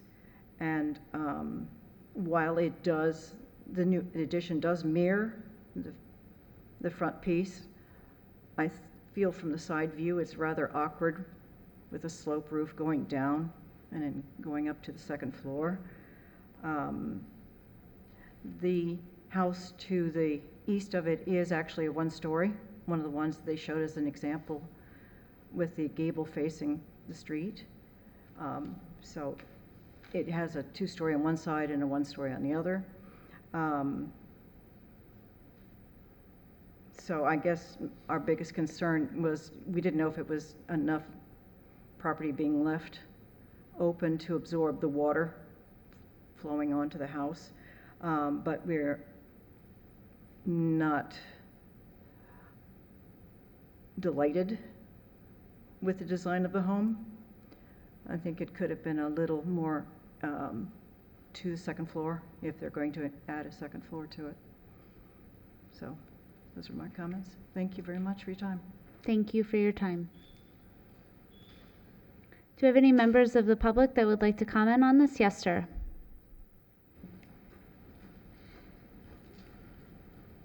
You could state your name for the record. Yep, hi. My name's Nick Hess. I live at 728 Flamingo. I actually live at the house on the left-hand side. That is one story as well. I've lived there I bought this house about 2 years ago. I'm a full-time resident there. When seeing this, my main concerns are, one, all of what I got was kind of this letter to come to this meeting. Haven't been approached at all. I don't know what the normal standard operating procedure is, but I would have liked to have been approached and asked, my opinion being the next door neighbor. My main concern is that I love my backyard. Part of the reason I bought the house was because of the backyard. If they build this two-story thing kind of behind the main house, it's basically going to completely kill the view of the sunset that I had. I remember when I decided to buy this house, it was late at night, sun was coming down, beautiful sunset. I won't be able to see that now. It'll just be a giant two-story house that'll be looking directly into my backyard. I think the artist another thing I really had issue with was the artist rendering that was up front. I don't know if we can pop it up, but I'll say they show a very generous look of what's supposed to be my house. It's shown as like a two-story house. That's just not the reality. It's much closer to the house. So when you see this rendering and you look at it, you'd be like, oh, it looks great.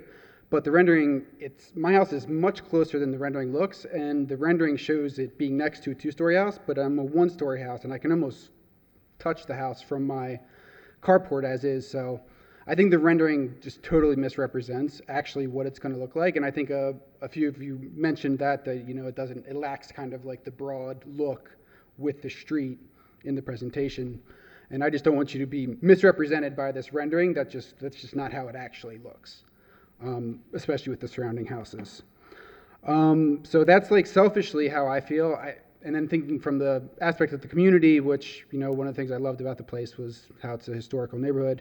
I just don't think it jives well with the neighborhood. I know there's a two-story house to the right of it. I would say that's much more so the exception rather than the rule.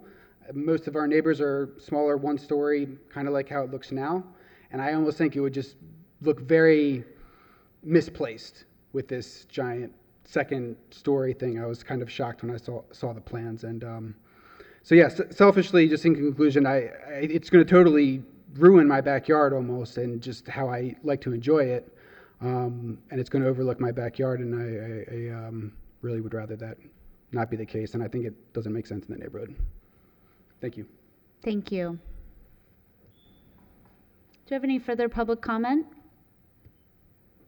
Okay.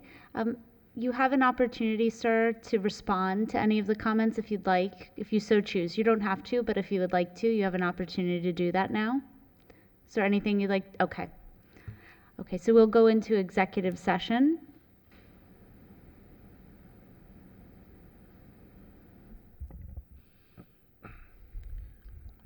Okay, I can start.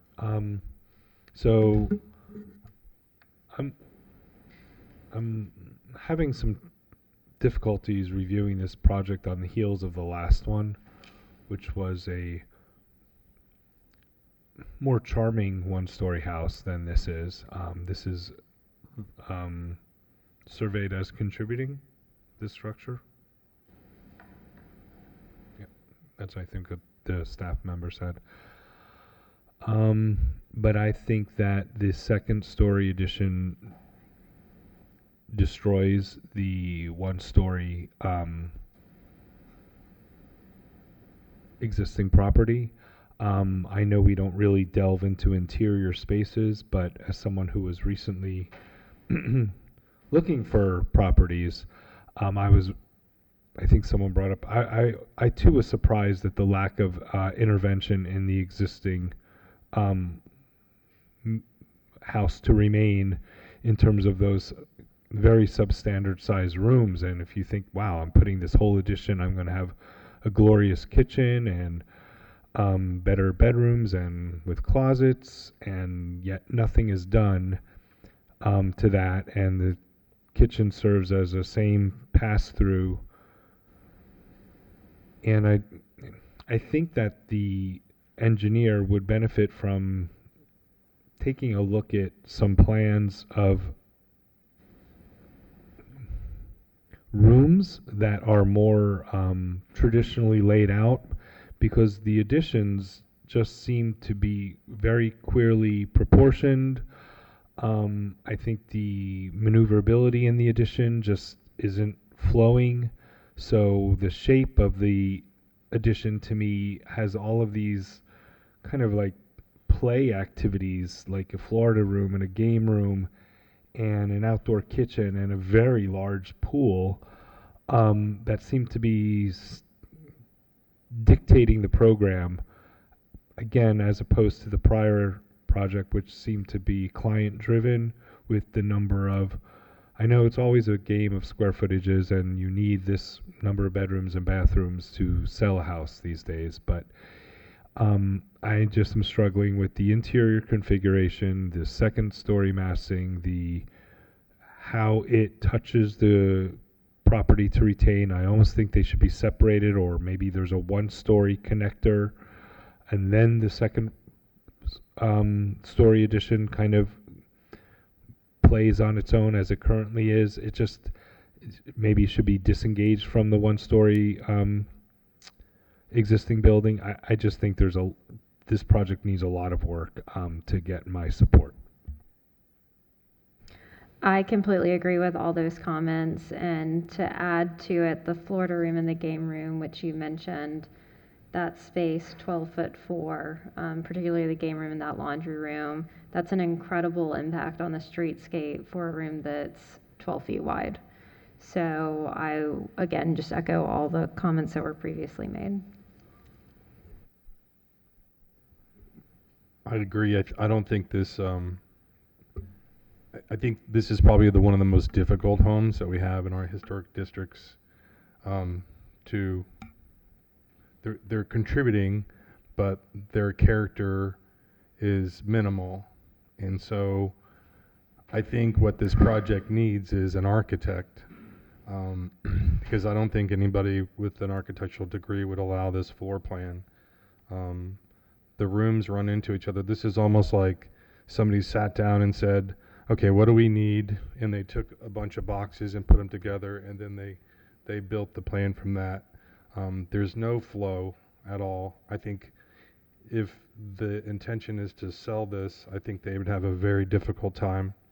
I think the pool has indicated, and pools are expensive to build these days. I understand that.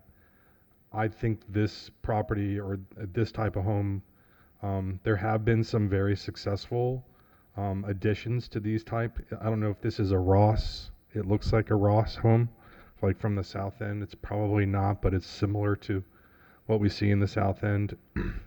And I have seen some successful additions, two-story, stepped back from the main house. But I think this just needs a complete denial or a deferment with a completely different presentation And if they do come back, I would like to see existing pictures. I'd like to see full renders and a streetscape, because we are relying on the information that's presented to us, and there's a lot of misinformation on the fenestration today. So I would either deny the project or defer it for probably a couple of months.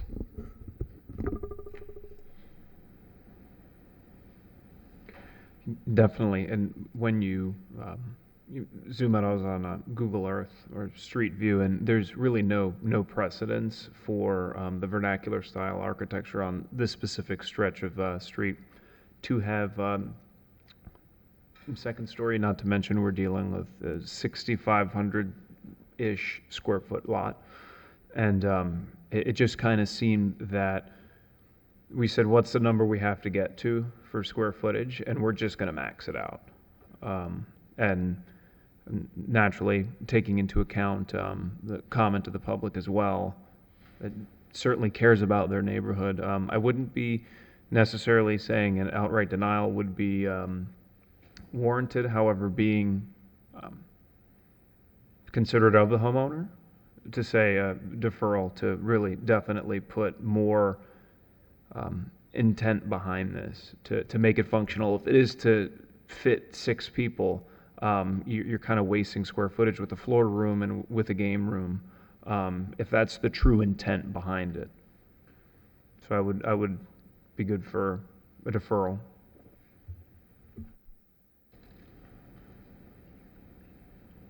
I agree as well, a deferral of this project.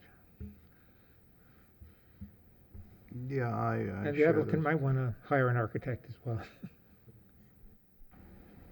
I think a deferral would be the way to approach this. I think looking at the house on Google Earth, looking at the street, I think, it's kind of a hamstrung position wherein that house needs some work, needs some improvements, but I also think that what's in front of us today isn't necessarily a finished product.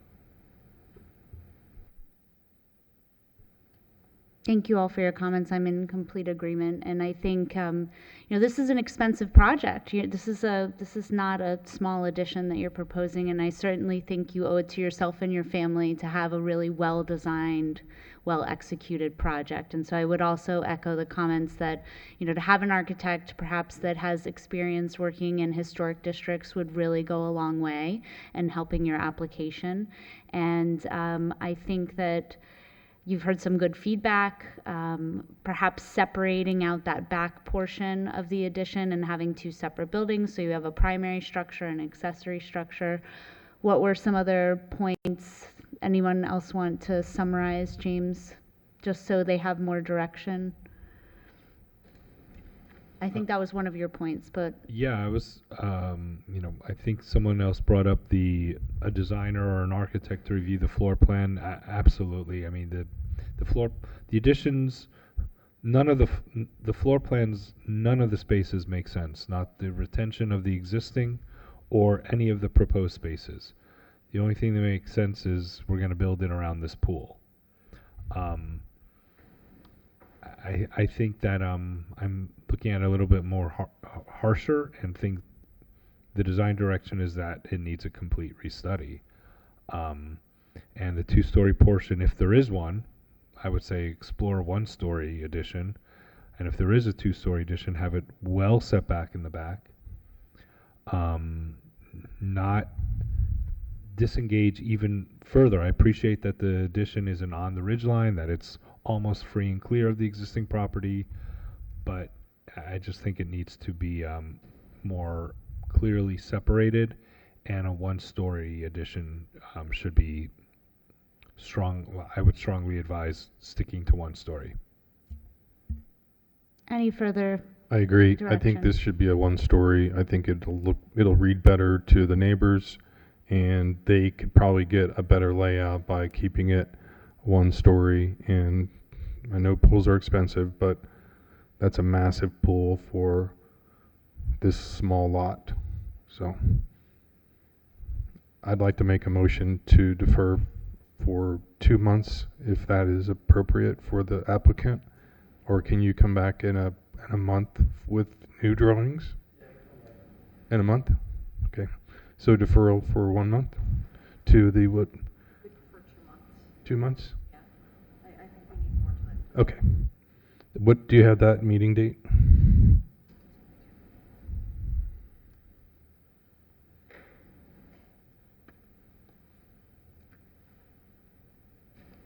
So it would be the October 24th meeting.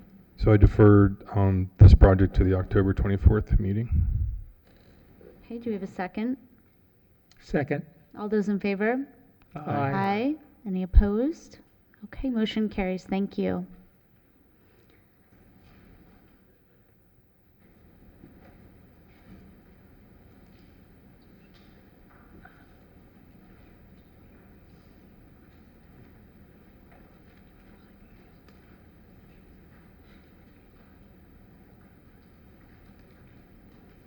Our next case is case number 23-45, 431 33rd Street.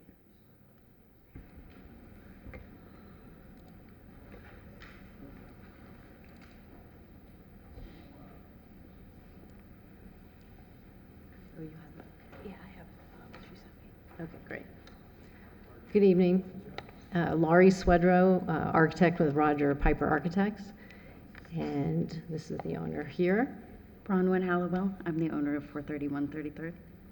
So what you have before you is the application for a addition to the rear of the property. Can I get some help with it? How do I do this? I think we just go down. I want to. I think you just click and go Can down. you zoom into that? Thanks. Zoom in, you'll use this button. Oh, The old-fashioned way. Yeah. great. Okay, sorry about that.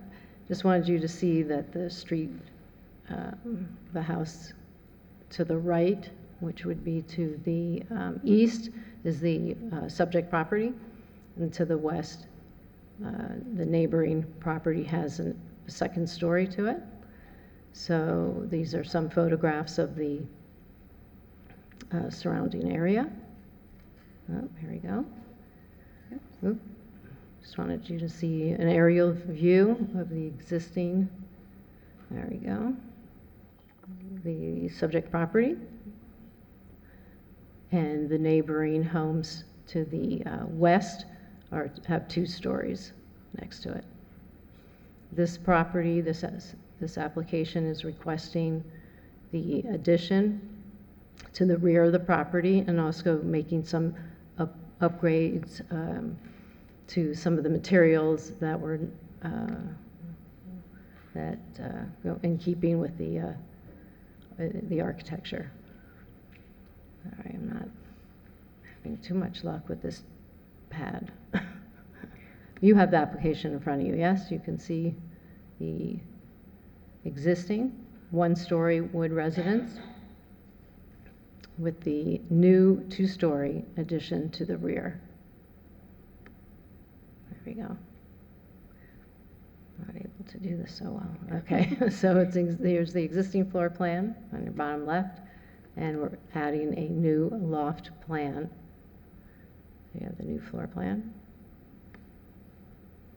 Oop. And again, this is the proposed south elevation will show you the existing, the scale of the existing, and then the addition to the rear. It actually looks a lot taller than it is. Okay. Oop.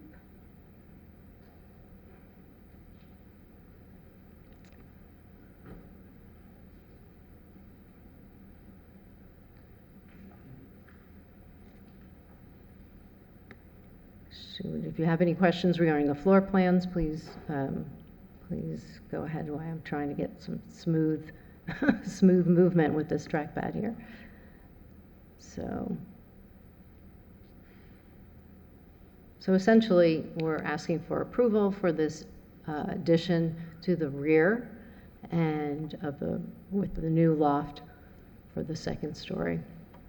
The existing ceiling height on the first level is 9 feet, and that would be in keeping. That would be the same. On the second level would be 8'6".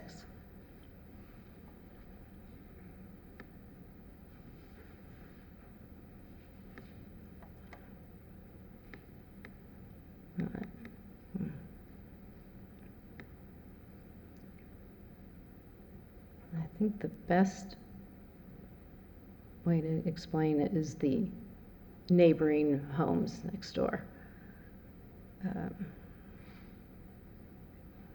To the west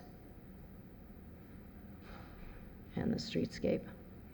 Do you have any questions with the drawings that have been presented to you?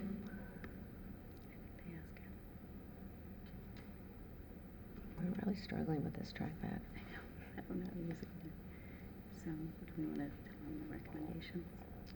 Questions of the applicant?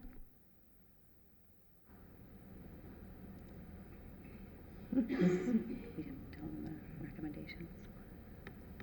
The recommendation by staff is for approval. There were 2 comments. One, which is not a problem, with the windows on the west side to separate the one window that's at the stair, the circular steps, and that's not an issue. We would ask staff to elaborate on that, what their recommendation is, but that wouldn't be an issue to, I'll just get to that. It's this here, the proposed west elevation. Staff is recommending that these windows are separated.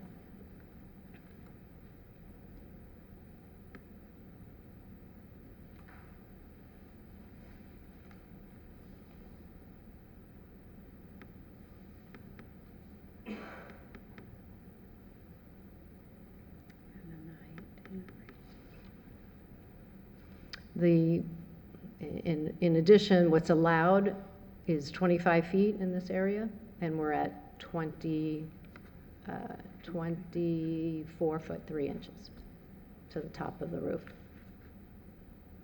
The maximum height is 25.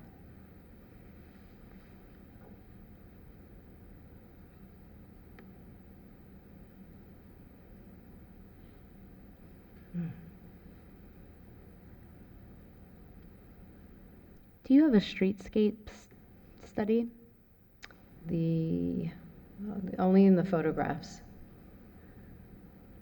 But that's the existing building rather than That's the existing. proposed addition? And it's showing the second, the neighbor to the west, correct? Here we go.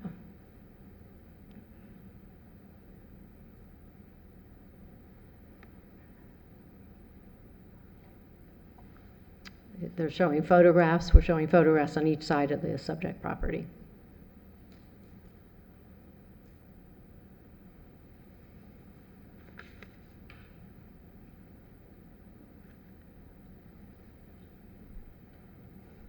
And then the recommendation was to lower the height of the loft 3 feet. So instead of, was it 11 feet? Well, it's not possible to do such unless they can elaborate. And that is because the first level is existing at 9 feet, and we're keeping it at that level. And the second level is 8'6". And we're below the height requirement. So that would be difficult to do the second floor with. Right, that would not, maybe at the most 6 inches, but.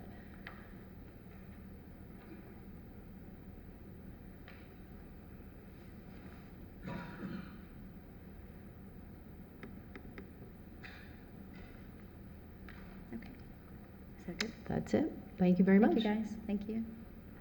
Okay, questions of the applicant? What style would you call this addition? I think it's.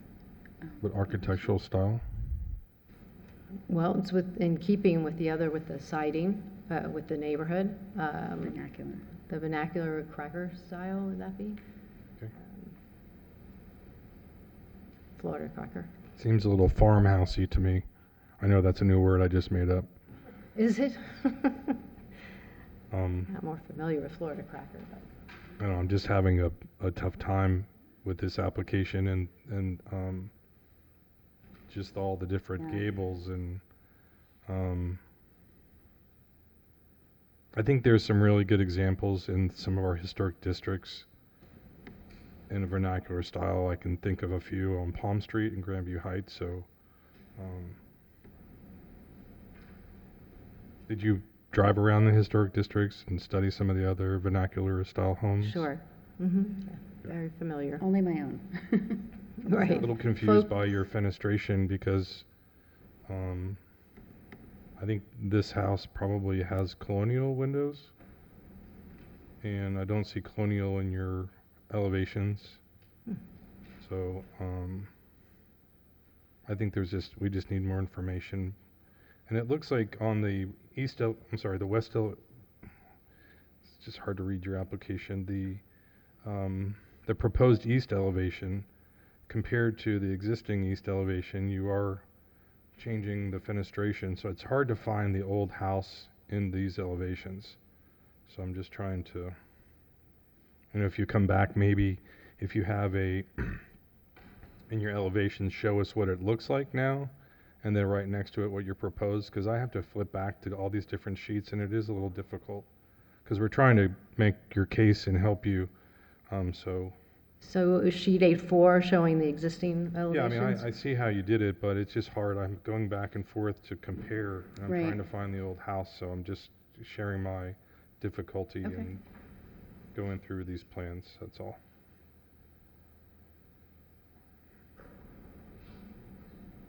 So I don't really think I had a question. I just had some comments. Thank you.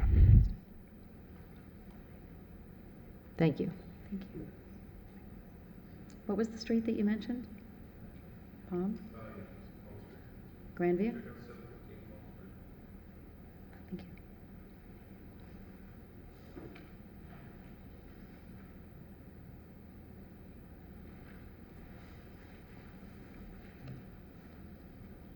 Any further questions of the applicant? Okay, thank you. Thank you. Did we get everything? Here.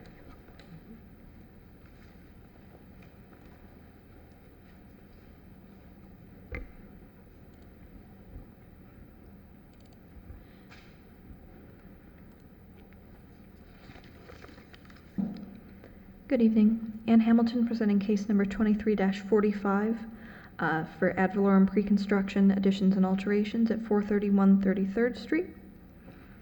This is a contributing structure built in 1938 in the Old Northwood Historic District.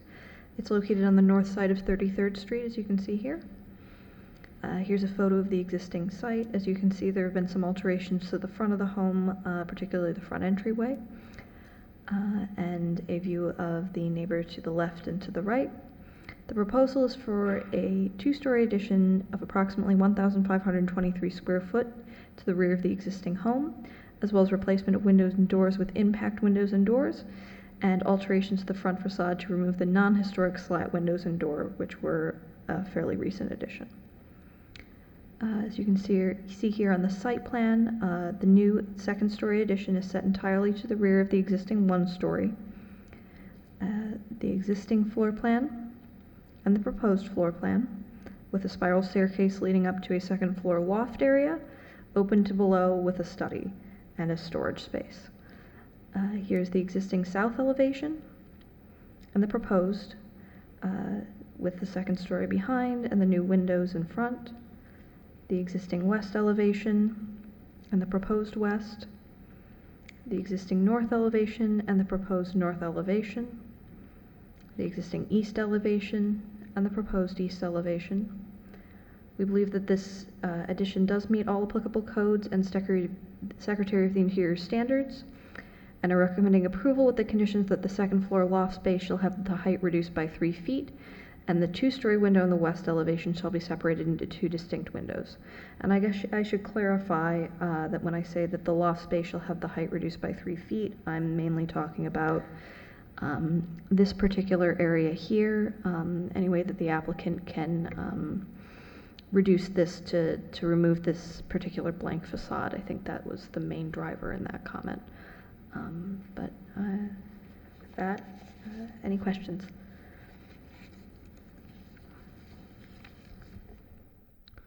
And can you walk me through, are there any incentives for one-story structures versus two-story structures specific to lot coverage? There is, yes. There's a, it's based on your lot size. So it's either a 5, 4, or 3% bonus. But there is a small additional lot coverage incentive for remaining a one-story structure. And also a incentive as well for detaching some of that square footage and putting it as an accessory structure. Thank you. That was my next question. Nope, I'll wait for executive session.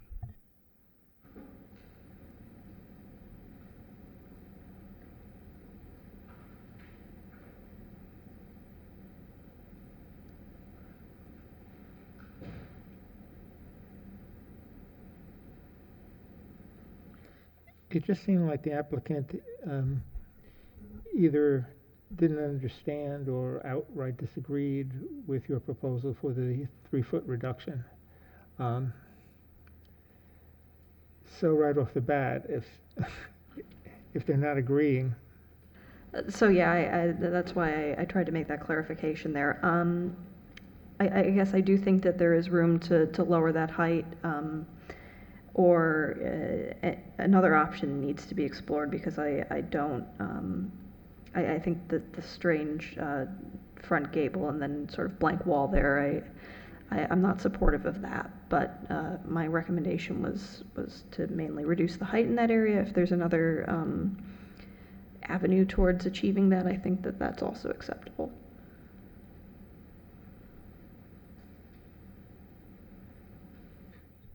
Could that change be made at the staff level? I believe with board direction it could. Certainly, if the board were to indicate what they would like to see, I think it could definitely be done at staff level. Thank you.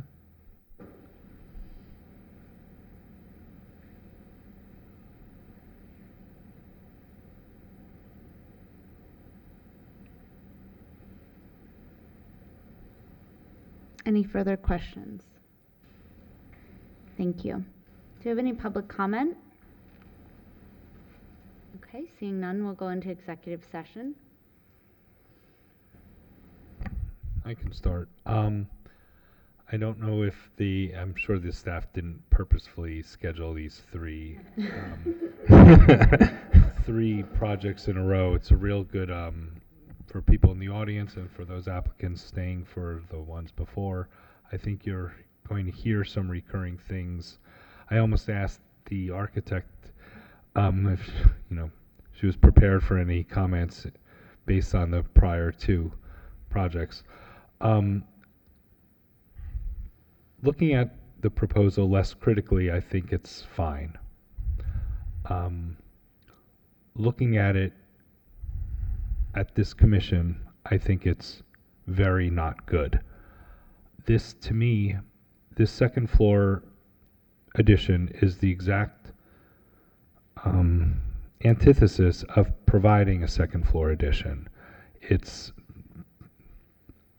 nearly a quarter of it is just a double height space, a very modern side fenestration reveals the spiral staircase for a loft space that could be compacted so much more sensitively to do such a small, delicate second floor intervention that would be in alignment with the pitch of the roof from the street.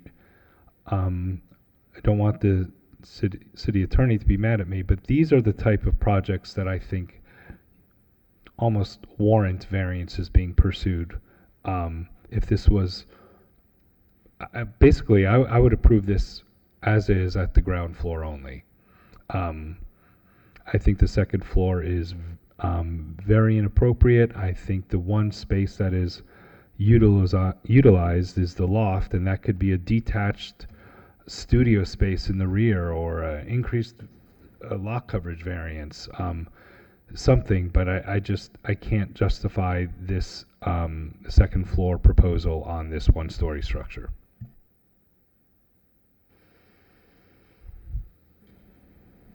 I agree, and my comments are similar to the case before, I think. But once again, we have a situation where the applicants created this 2-story mass for very little gain from a programmatic standpoint, and I completely agree that program could easily be accommodated in an accessory structure and very successfully on the site. There's plenty of lot depth for it. It makes a lot of sense for it being off the pool. That massing, having a separated accessory structure is more consistent with the historic neighborhood and our massing requirements, particularly in this area. So I'm in agreement. I see no reason why this shouldn't just be a one-story addition, and echoing the comments that we've had on the similar projects beforehand. I agree both with Mr. Murphy and Ms. Kellogg. I think there's some thoughtfulness in the one-story addition here. Since I started reading this application when we got it last week, I've had difficulty with this application. I just don't know what this is. I think there are really good examples in other historic districts that could be presented if the second story is something that is required by the owners. But there's plenty of room on this lot for another accessory structure, and I would love to see this come back. I think the house is adorable, and I think the second story gets rid of that. I'll say it again, it's a little farmhousey for my taste. I don't think it belongs in the district as it's presented. So I think a restudy of this is what I would support.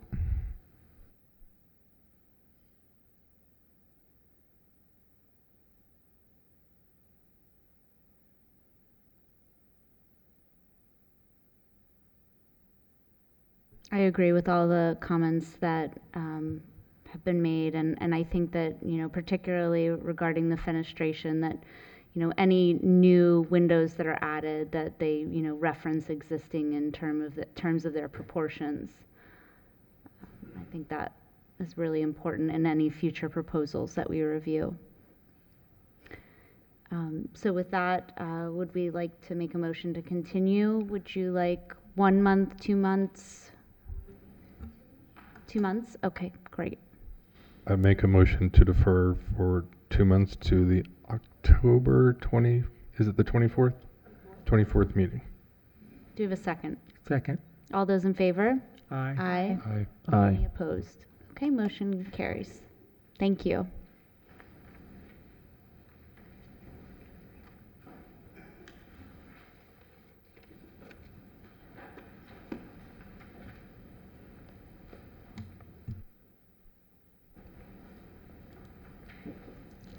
Our next case is 23-49809 South Flagler Drive.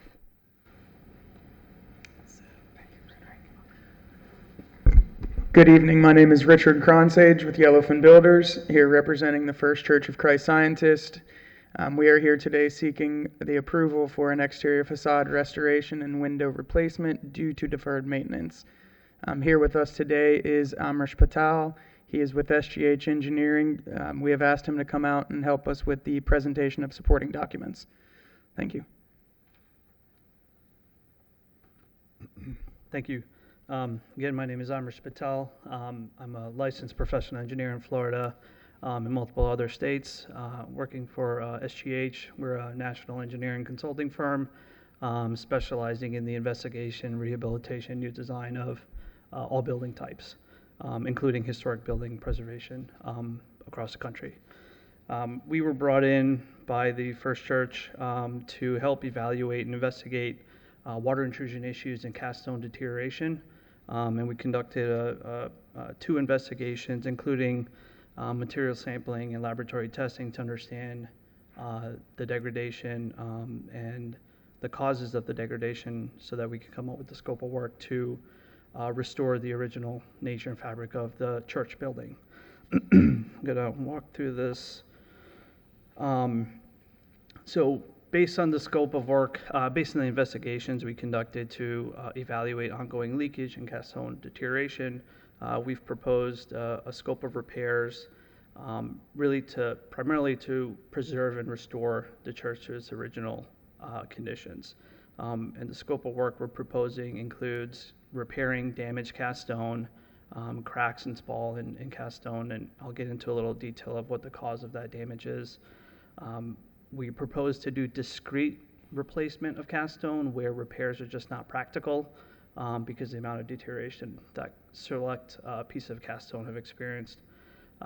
Cast stone columns on 2 elevations of the building have extensive damage. They've been attempted to be repaired in the past. Repairs at this point or further repairs are just not practical.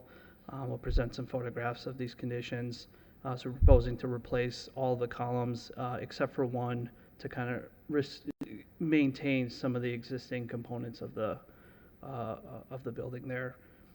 Cast stone stairs, particularly on the east elevation, I believe, have significant deterioration as well, including corrosion and damage to reinforcing, and those stair treads need to be replaced as well. And overall, after these repairs are performed, we're proposing to clean and apply a clear penetrating sealer to the entire facade to prevent further degradation of the existing cast stone to prolong the life of the building. In addition, as Rich had mentioned, also there's a window replacement portion to address ongoing water leakage issues. I'm going to go through some photographs of the building. So this is the east elevation, the primary elevation, including the stair treads at the front of the building that we're proposing to replace in kind with matching aesthetics once it's completed.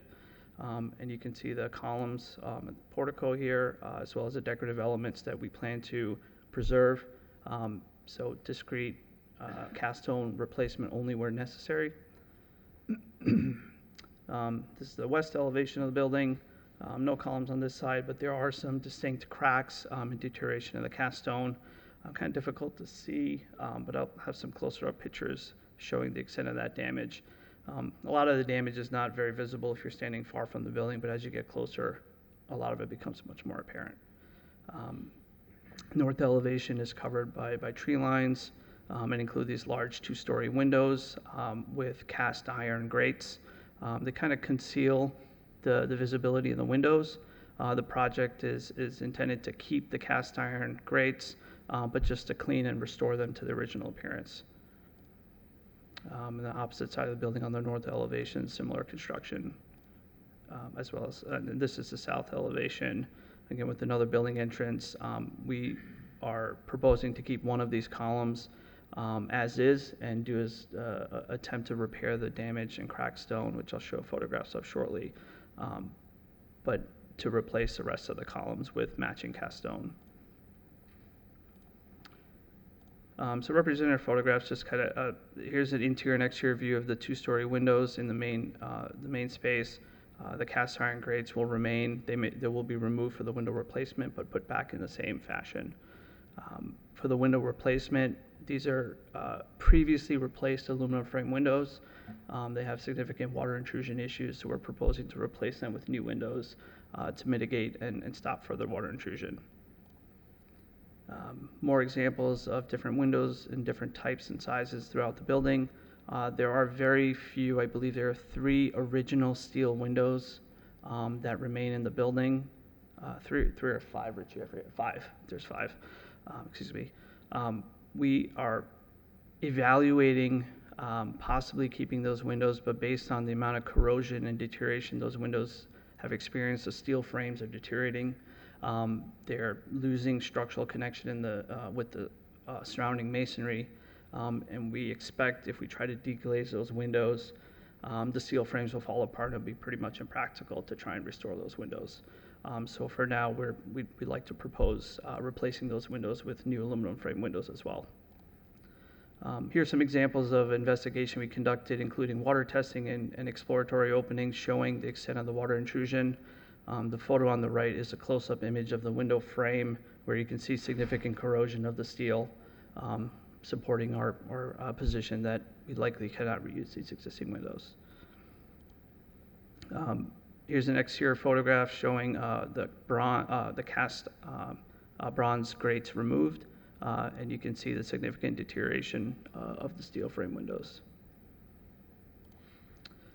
As far as the cast stone damage, these are kind of discrete locations. This damage displacement you see on the left, at the upper corner of the building, at the southeast corner. There's some instances of significant cracking, as you see on the right image.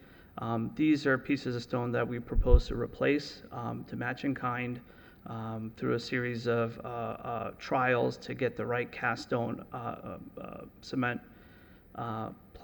materials and aggregate to get to the right color, texture to match existing.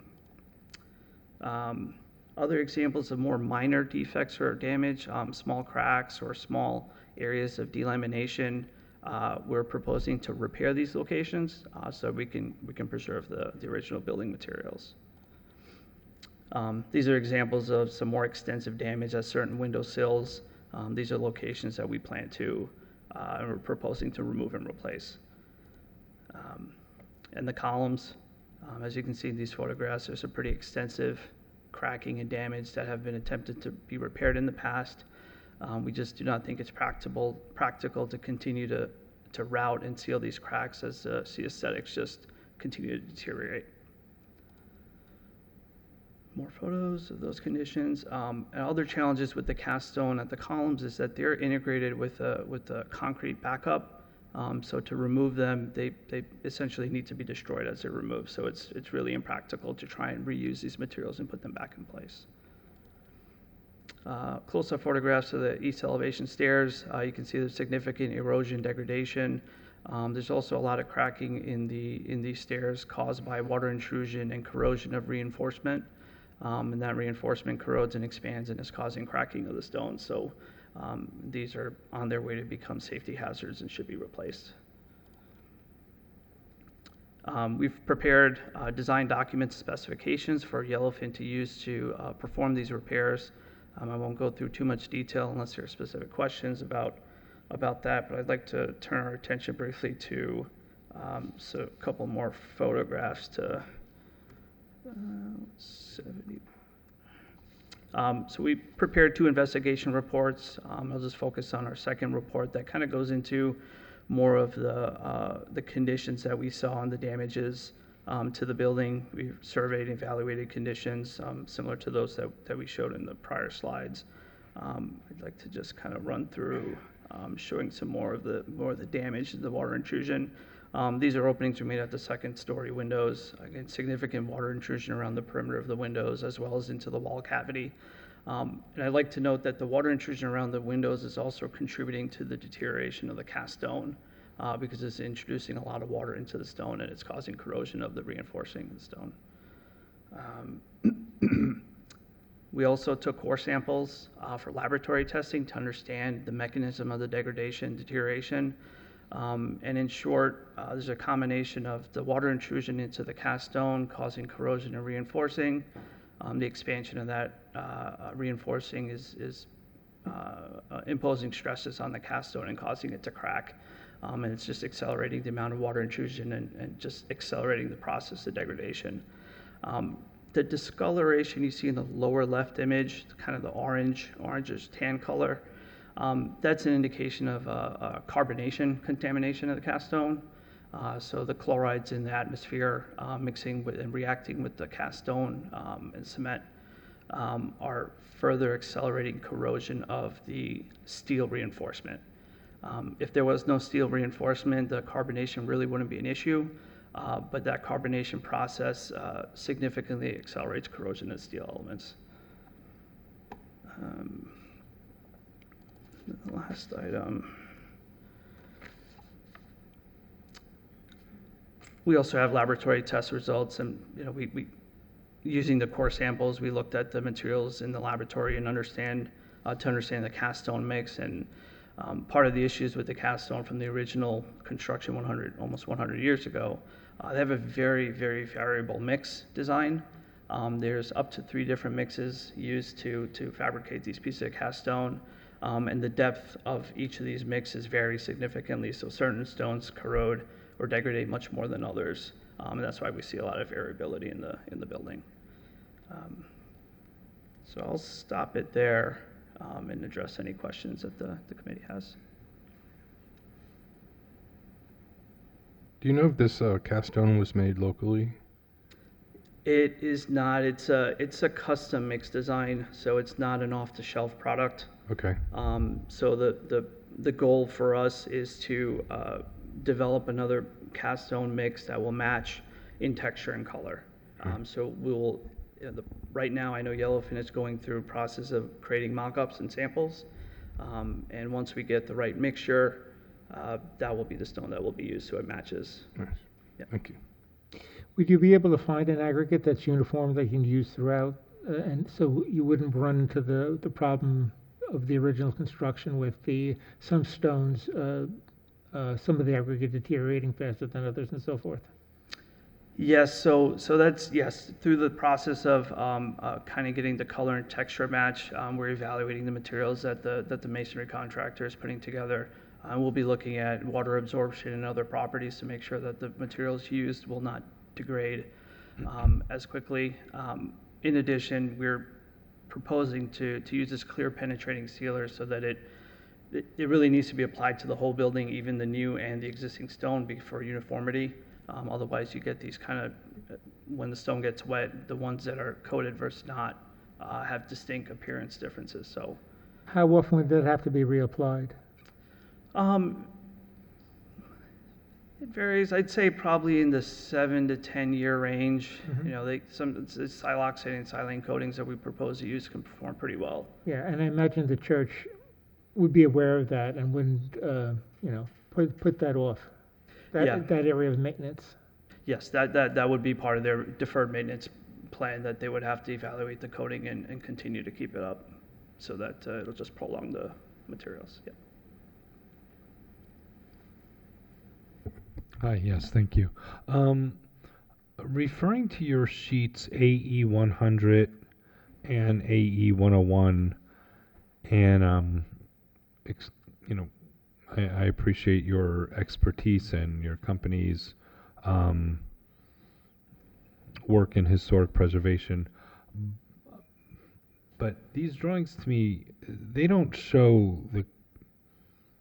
I want to be clear with exactly what I'm reviewing. I'm a little lost. Yeah. The extent of which original materials will be gone. Your drawings show kind of just like little cracks on the columns, but then your words say that all but one column will be removed.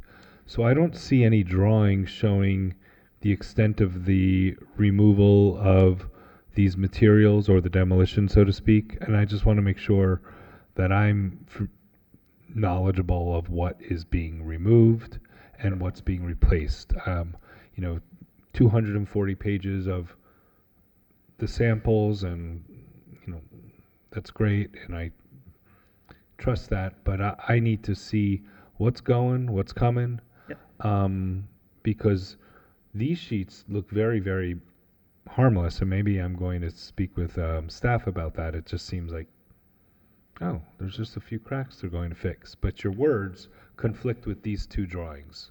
Yeah. So apologies for that confusion, James. So I think the intent of these two elevations is so the colored boxes in red, and including the teal-ish color for the stairs.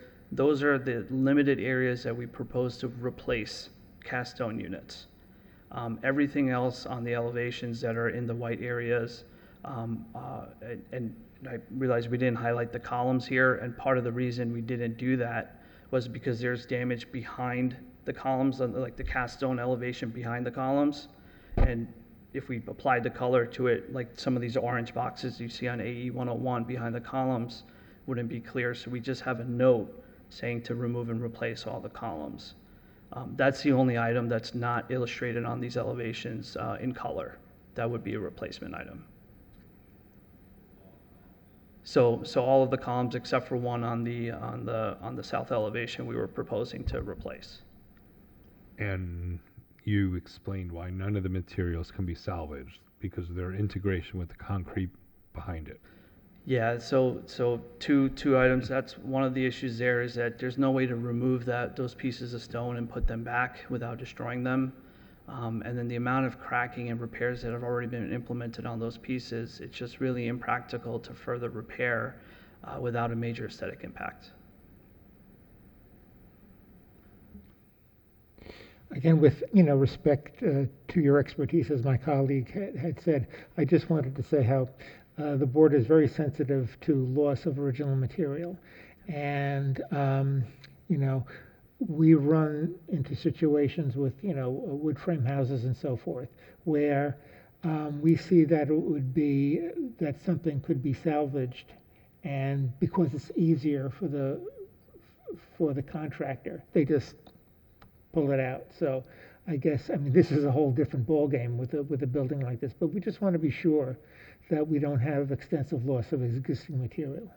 Yep, no, fully understood. And I think, you know, part of the mock-ups and the photographs that we showed, we tried to remove, I know Yellowfin tried to remove some of those cast stones to see if it was practical. And there was just really no way to remove it to do these repairs without losing the material. So I think just for the most part, all of the cast stone units except the columns, we're replacing a very small portion, only where we need to. But for the cast stone, I think it would just become a significant maintenance burden. If we try and repair it, there's a lot of cracks that would be basically routed and sealed with mortar or sealant. But the challenge with that is that the cause of the deterioration is the water intrusion. And to stop the water intrusion, we need to use these clear penetrating sealers. But those sealers cannot bridge cracks or further damage that occurs. So usually what we see happen when we try to restore elements that are so badly deteriorated or coat over them is that those coatings will fail because the stone will continue to crack. And then it actually worsens because the coatings prevent the water from drying out and they retain moisture, and it becomes a greater problem.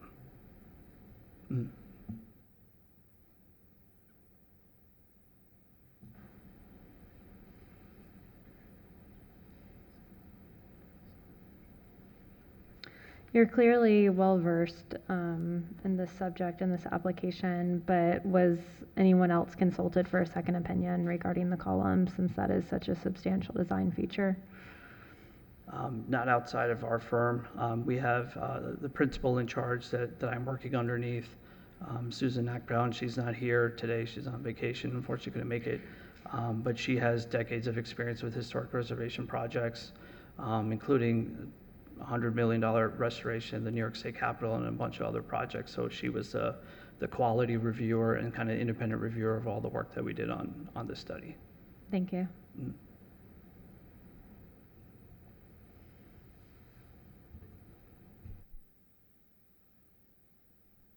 And the sealant, what is your experience? How long has your firm been recommending the use of that sealant? The clear penetrating sealers? Yes. We use it on dozens and dozens of these historic preservation projects. It's really the only way to mitigate further degradation, because if something isn't done to stop that water intrusion issues, and the damage is going to continue to accelerate to a point where there's just no return and you have to replace everything. These silane and siloxane sealers have been out for a couple decades, and I think the chemistry is improving. One of the benefits of those sealers, and we're not talking about a paint or a coating where it changes the aesthetics, these are truly clear sealers that penetrate into the stone, and they just help repel water and prevent further water intrusion. So we've had a lot of success. It doesn't significantly or almost at all change the aesthetics of the original stone. It truly goes on clear and it retains the original aesthetics.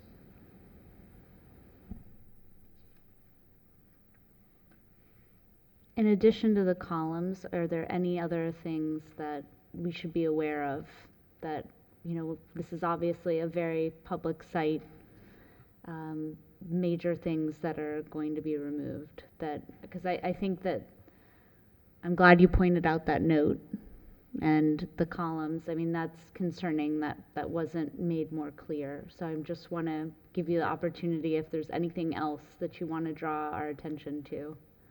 The columns is the most significant item that just was not colored for purposes of clarity of showing the work behind the columns.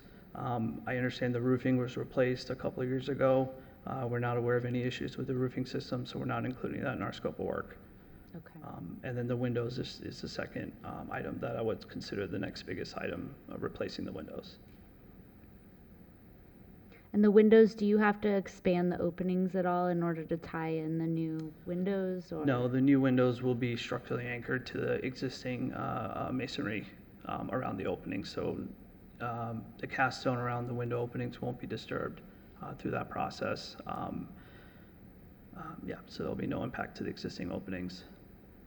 And I don't think I mentioned the doors. All the doors are going to remain the original wood doors. They'll just be refinished to restore the UV degradation that they've experienced.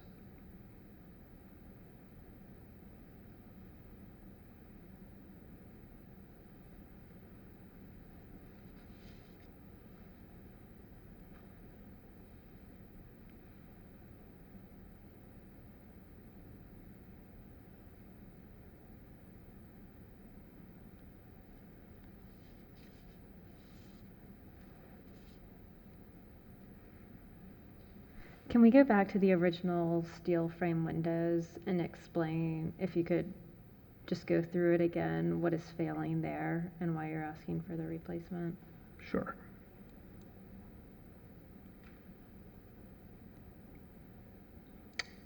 So this is one of the 5 existing steel frame windows at the original windows. So during our visual survey of the building, the interior and exterior, we observed significant paint peeling, blistering, and damages to finishes around the window, indicating there's a long-term history of water intrusion. So what we did, part of our investigation, see the upper left image, we made an opening, removed the cement plaster finishes on the interior so we can expose the concealed construction and the perimeter of the window frame. During water testing, basically we observed immediate water intrusion around the window perimeter. And these window tests are performed either with and without differential pressure, basically trying to simulate wind-driven rain events. What we did was test with essentially no differential pressure, so just a sheet of water running down the building was enough to cause this much water intrusion. During a wind event, I would imagine significant more water intrusion would occur as the pressure differential between the interior and exterior would push that water through.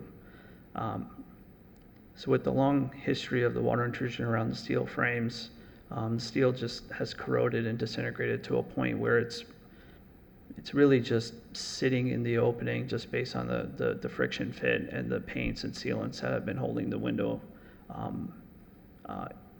in place for however long this deterioration has been occurring.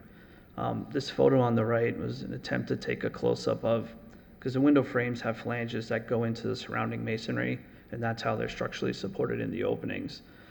That steel can just be scraped off with your fingers, and it's really just beyond saving at this point. And is that metal grill beyond it one of the original grills or one of the replacement aluminum? I'm sorry, Kristen. The metal grill right there that you have your cursor over there, is that an original That's original metal screen? Original bronze, yep. And we plan to keep all the original bronze grades Okay. in place, yep. Thank you. And just apropos to something that Ms. Schuyler said earlier, in the pediment there, the medallion that's there in the center, and then on the roof, those decorative objects that are on the peak and on the sides, and I guess they're on all 4 corners. And I can't quite see whatever other kind of raised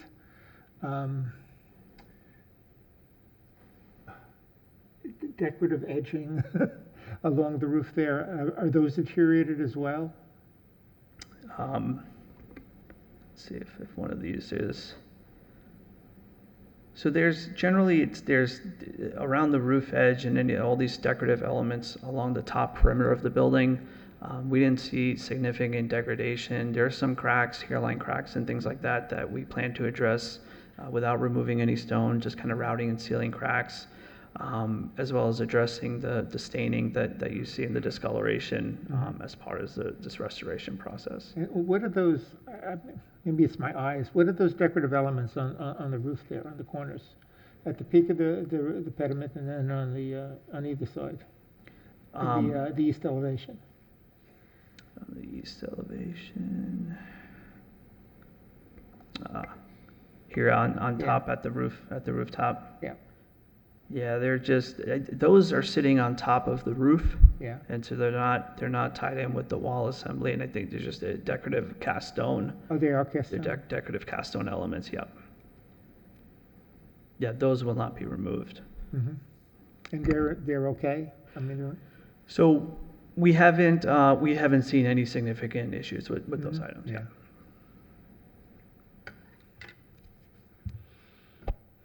And going back to the windows, you're proposing aluminum replacement windows?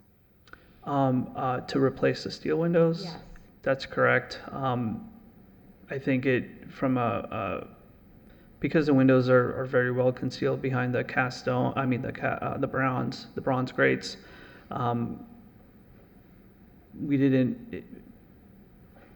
we wanted to maintain consistency with all the other windows that are being replaced and go back with one aluminum frame window system and profile that would be uniform across the building, including the replacement windows at the steel frame openings. I'm not the architect here, obviously, but using aluminum, I mean, you're right on the intercoastal. Doesn't that have a rather fast deterioration rate? I mean, is there any other? How do you protect the aluminum, or are there other metal alloys that could be used that last longer? So aluminum naturally does not, water and the elements won't deteriorate the aluminum. It'll outperform steel by decades, just because the steel itself will corrode and requires constant, regular painting and maintenance to protect the steel from water exposure. Aluminum, whether painted or not, could be exposed to the elements and won't degrade. Okay. So it's better for the longevity of the church and the water intrusion issues that they're experiencing. Thank you.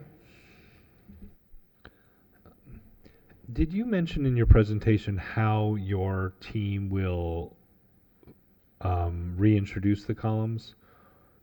Will you rely on the original drawings? Do you do a mold? Do you do laser scan? Do you have an expert craftsman? Do you have examples of their work? Yeah, Richie, do you want to comment on because I know the Masons surveyed and did they do scans, or how did they measure the? Yeah, they did scans, and they're producing shop drawings, which we actually have. We don't have them uploaded to here, but they have produced shop drawings to produce the same dimensions, thickness, shading, consistency of the existing stone, or the existing columns. I'm sorry.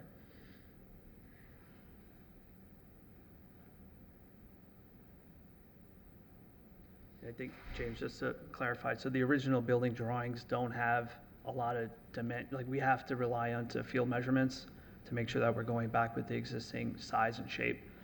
It's just because of the lack of information on the original drawings.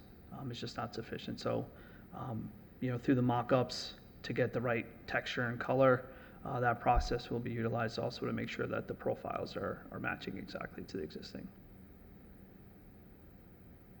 And is that something that your firm has experience with, or is there another expert that will be advising on that? We'll be helping to review the mock-ups that the Masons create. So there'll be multiple between Yellowfin, us, including the owner's representative. I think there are multiple, at least 3 different parties that will be evaluating to make sure that the stone is matching the existing.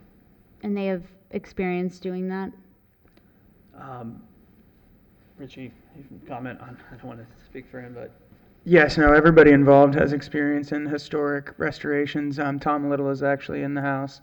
He's sitting over there. He's got decades of experience and is also an architect. Okay. Just out of curiosity, I may be mistaken. Was this building built with funds from Andrew Carnegie? And is that no? I'm sorry? Was this building built with funds from Andrew Carnegie? I know that he built libraries and no, okay. No, was it Marjorie Merriweather Post, or I'm trying to remember. It was someone important, like one of the grand dames. Okay. I thought that underwrote it. Yeah, I just know that Carnegie built, libraries and some in many ways in this classical style, rather cookie cutter,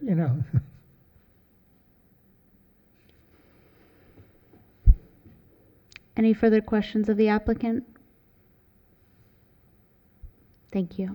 Thank you.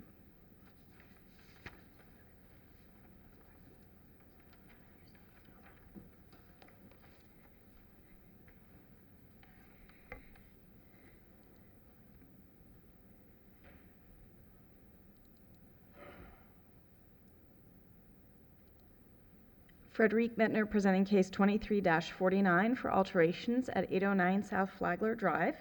Oh my goodness, that is not the right location, but luckily it's all at the base of the bridge. It is an iconic building, and we are so fortunate to have been able to designate it as an individual landmark just a few years ago. It was built in 1927, or the construction dates are 1927 through 1929. Did have a little bit of a hiccup with the storm of 28 there. And over the years, unfortunately, the congregation has declined in size, and we're deferring some of their maintenance. Now there is an opportunity to reinvest in the church and bring it back. And I have to really give credit to the church's representative and the Yellowfin builders. They have been in constant communication with city staff, whether it's the building department or historic preservation staff, inviting us for multiple site visits to the point that we've been declining. We're like, we've seen it, it's okay.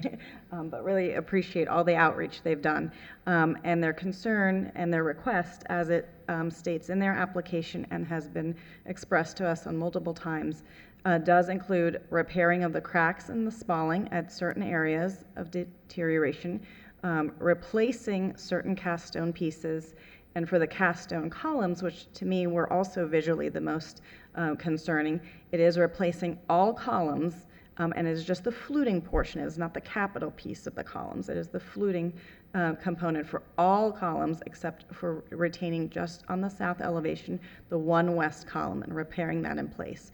And that was a request of staff so that we have one original left, even though there'll be cracks on it, so we can have some original materials, because again, the loss of historic materials was what concerned us as well. And if in the future we find a better methodology, we at least have one example left. In our site visit, we had multiple discussions of why can't you remove the pieces, even if there's some loss of damage while you're removing the fluting.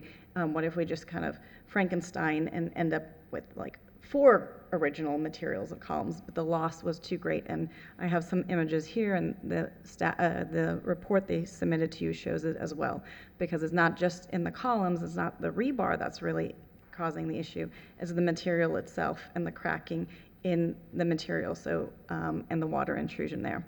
So on the columns, again, to us, that was also the most concerning item. And so definitely want to get that on the record and be clear that all fluting of all columns except one will be removed and recast and be reinstalled as new columns, but that the capitals are remaining. The cast stone stairs on the east, replacing those deteriorated stair treads, cast stone facade cleaning, the stone facade, adding a clear penetrating sealer. We did have a concern about a sealer because of the breathability of the stone. It is a breathable sealer, and again, we have had discussions on exactly where it's been used. I have spoken to Susan, who again can't be here this evening. She does have extensive historic preservation experience, including in the Northeast, and utilizing this product. They are definitely approaching this with the gentlest means possible. They know to just clean with mild detergent and very minimal chemical use, and they're testing things discreetly before they're moving forward. Windows, replacing all the existing windows. Again, only 5 are the steel originals. The rest have already been replaced with aluminum windows. So that is the request they put in front of staff and the board. And because, again, of the loss of historic materials, we wanted to bring it to the board. So the drawing does have the colored elements that'll be repaired. We did observe this in place on our site visits. And this will be the only column that is repaired in place. All the other columns, minus the capitals, will be, the fluting of all the other columns will be new. And again, these are the locations. And the fluting is what, again, will be replaced. And the capitals will remain.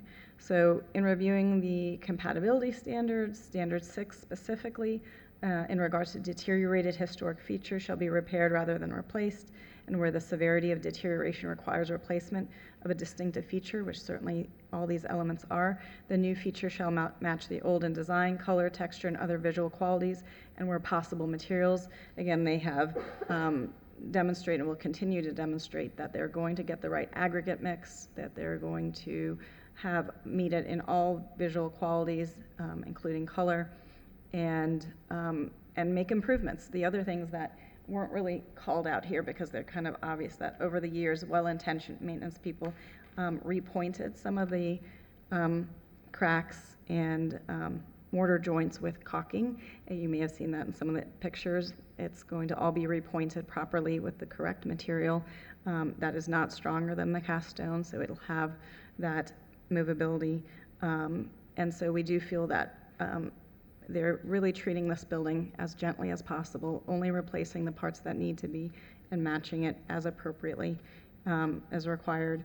And again, any alterations are clearly appropriate as far as the windows, we believe, because the frame sizes are very small. They did have some shop drawings already created for those. They're matching them in style, and really the main visual feature on those is the frame in front of it and the grates. So those are being cleaned and restored and not being replaced. So we are recommending approval of the requested changes. And I can pull up the report again to show you some pictures of the items. If we look at Questions those. of staff?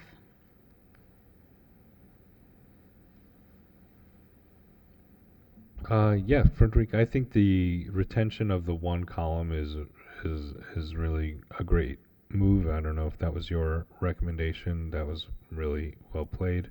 Do you think that the column should be on the primary east facade? Is that something you probably discussed and wanted at first, or? Right, but then the visual concern of it not matching, even though that is the goal for them to match it, and it does still have cracks, and I should probably pull up their report, because when you're up close to it, you can really see how much damage there is on these columns. So that is, so the concession was made that it would be on the south, the westernmost column on the south elevation.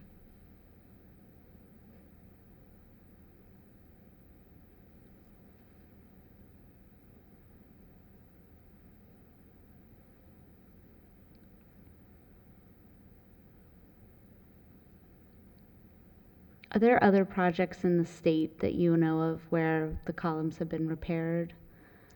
I am not familiar if they have been. I could do that research. I don't know. I think the courthouse right here, those original columns sit in front of Hillcrest Cemetery.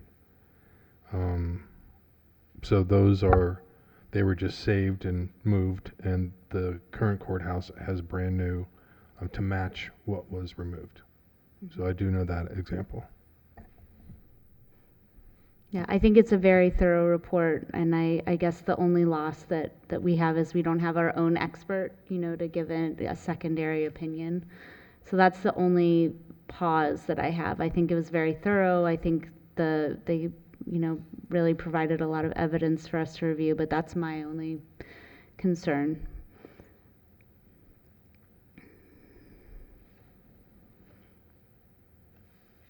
Any further questions or comments to staff? Okay, thank you. Do you have any public comment on this project? Okay, seeing none, we'll go into executive session.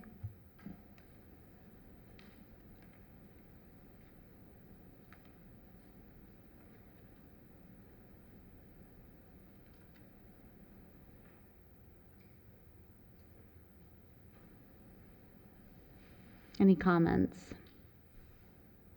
Would someone like to make a motion? I'd like to make a motion to approve as presented.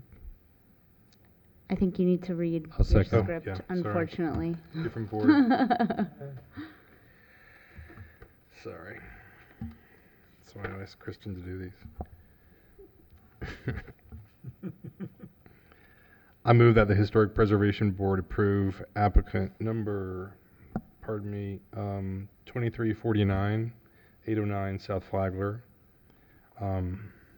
for alterations, additions, in accordance with standards 9 and 10 as set forth in section 94.9 of the city's zoning and land development regulations. This motion, based on the testimony presented along with the application submitted and the staff report, which constitute competent substantial evidence. Do you have a second? Second. All those in favor? Aye. Aye. Any opposed? Okay, motion carries, approved. Thank you. Thank you. We still have, I think, 4 or 5 more cases, so I just want to take a quick break. So, 10 minutes.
Our next case, I'm going to announce with the one following it since it's the same address. So case numbers 23-50 and 23-51 for 1225 North Sapodilla Avenue.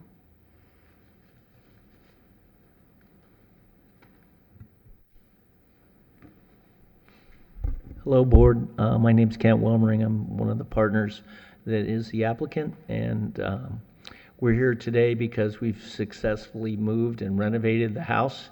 I don't know if you've been by it or gone in and seen it, and we think it came out excellent. And the gentleman behind me, he purchased the house, and he's more ecstatic about it than we are. So we embrace what we accomplished. And we have the other house we moved, started construction this week, and we thank the board for all the support we've had on moving these houses and getting them renovated. Thank you. You want to say something? Yeah. Hey, board. My name is Josh Hillman. I am the new owner of this house. I've lived in the area for about 11 years and seen it driving by. I actually saw it at the very beginning when it was on the truck on Fern Street, I think is where it was, when it sat there for a while. And then they moved it over in front of PBA, which I went to school at PBA as well, but it sat on like the parking lot. So really excited for it. I've been in the area, and I know it's an area that's developing, and excited to be there to help continue to develop. So yeah, thank you. Thank you.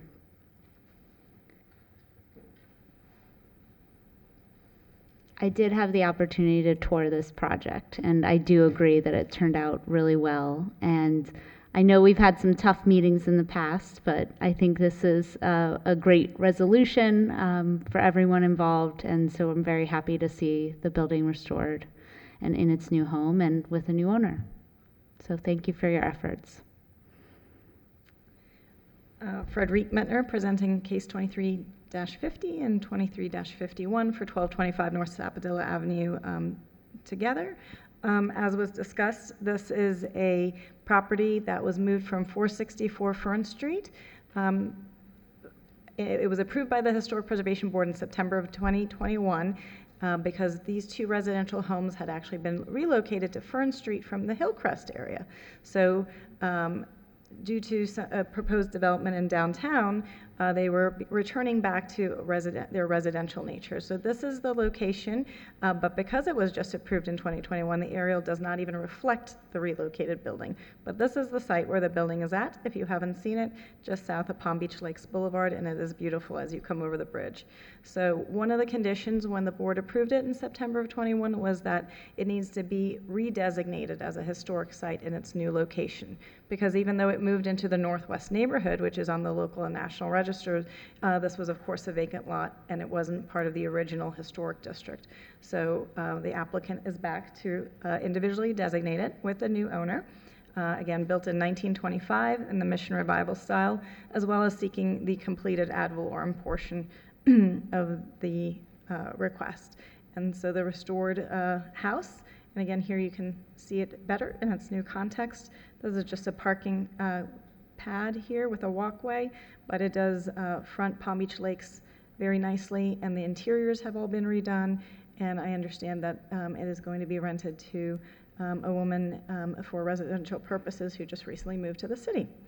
And we all know how much we need housing. So here is what it was when it sat on Fern Street vacant for many, many years and neglected before it was relocated and again restored. So in terms of the designation, it does meet the criteria that is codified in our zoning land development regulations under section 9448A1. And we would recommend to the board that you approve and recommend the designation of the site with these findings of fact: that the subject building is historically and architecturally significant, constructed in 1925 or more than 50 years ago. The Locust House, which is what it was known as originally because it was on Locust Street in Hillcrest, is an excellent example of the Mission Revival style of architecture, which is associated with the land boom period in West Palm Beach, and if we lost this building, it would be significant. We are also recommending approval of the completed work for the rehabilitation, meeting Historic Preservation Ordinance and Secretary Interior standards. Thank you.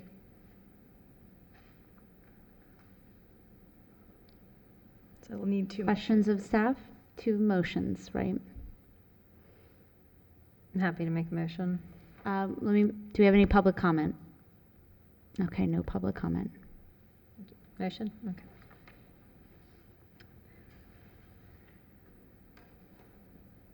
This case came to be heard on August 22nd, 2023 at a public hearing before the City of West Palm Beach Historic Preservation Board on the application of the owner for the designation of a locust building located at 1225 North Sofadilla Avenue as a historic property under Ordinance 4691-17.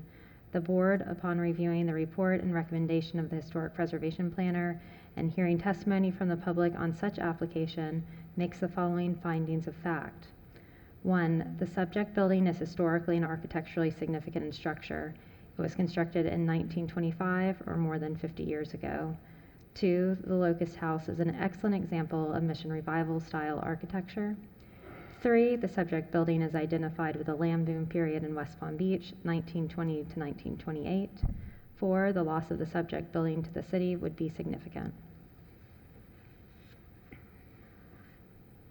Do you have a second? Second. All those in favor? Aye. Any opposed? Okay, motion carries. I move that the Historic Preservation Board approve application number 23-51 for ad valorem tax exemption in accordance with standards 9 and 10 as set forth in the Historic Preservation Ordinance, Ordinance number 3554-02.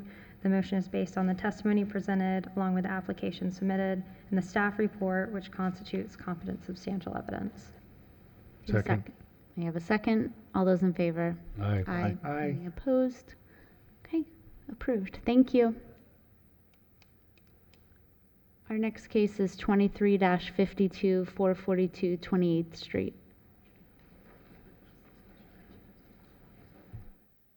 Hello. Thanks so much for your patience. I didn't have a choice, did I? No, sorry. My name is Bill Price, and I am the owner at 442 28th Street. My wife Cheryl's with me. This is Brian, who's my roofing contractor. We want to go back to the metal roof. We want to go to a metal roof, not back to. The original house had a shingle metal on it, which we really don't want. We want to go back with a light charcoal gray color instead of the, I don't know what the color is, Gal, it's the silver is what I call it. And I don't have any photos to put up here, but I do have a couple of addresses, and I've got some photos of two houses on 28th Street that do have this metal roof that we would like to put on our house. And that's why when we saw it, that's what we said, oh, that's what we want. You know, this looks really good. But I was turned down for the color, said I could only go with the silver. And so that's why I'm back here today to see if there's any way that we could make a exception with this gray, since there are two other houses on 28th Street that have the gray metal. Now, they are on the other side of Poinsettia from me. I'm on the corner of Spruce and 28th, and they're on Poinsettia almost down to Flagler. But they're in that Northwood Shores, I think is what it's called, historic area. Would you like to see the pictures of this? I can. If you'd like to pass them around, we're happy to look at them.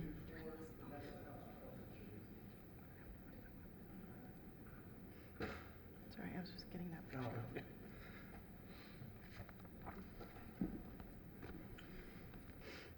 Say something. Go ahead. Hey, hi, I'm Brian Hirsch from Garabar Roofing.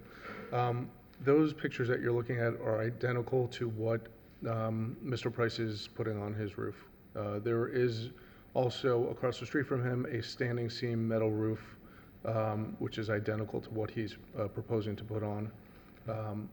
So it's something that's there, that exists now, and he's not asking to put on something that is not currently in the historic district.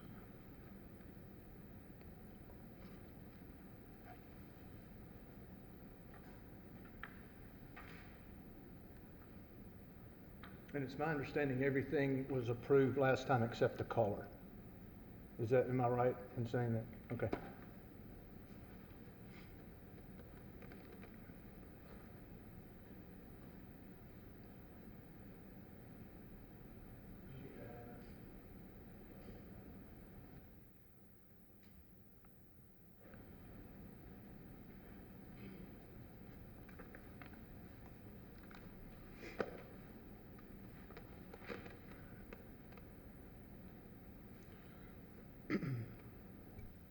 Any questions of the applicant?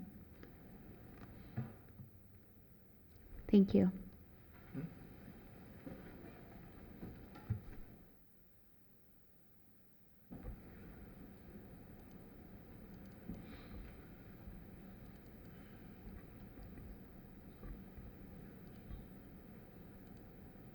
Frederic Mittner presenting case 23-52 for alterations request for roofing material, as you just heard, at 442 28th Street.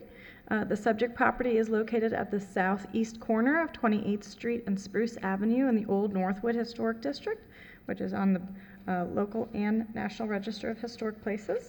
This home was built in 1922, and this is the current a picture of the house currently. The request is, as you heard, to install a standing seam metal roof utilizing the charcoal gray color. These are side pictures along Spruce. This is a little bit older photograph, and we did find and were able to verify that there was a metal shingle roof on this house originally. At least the green card indicates that, which would have been at least 1962, which many of these homes that had the original metal shingle, it would have lasted at least 100 years. So again, being built in 1922, this is reflecting in approximately 1964. And when it talks about metal shingles, it's usually either a classic shingle or a Victorian shingle, something like this. It is still a product that is made today.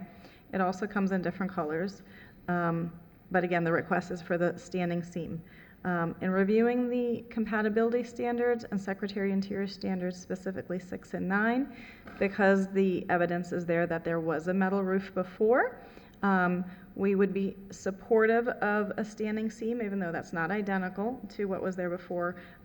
We think that would be appropriate, but it should be at least in the mill finish color, the silver finish, because that is at least historically more accurate than any of the films that are being proposed. And that would be consistent with board policy, which is why the applicant is back in front of you. It was previously scheduled, but there was no contractor or owner here to represent the case, and the applicant has switched contractors since then. So they are back in front of you kind of as for the first time for this for an actual decision on the situation. And I haven't seen the pictures or the addresses, but if, as the owner identified, these properties are east of Poinsettia, Northwood Shores is not a historic district. So that may be the difference in the images. So those pictures are not, that he showed us, are not in the historic? I haven't seen them, but again, he indicated they're east of Poinsettia, and east of Poinsettia, Northwood Shores is not a historic district. Okay. So. Thank you. So again, staff is recommending approval, but with the mill finish color. But as you heard, the applicant would like the charcoal. Frederic, could you flip back to the those swatches of the roof colors? Mm-hmm.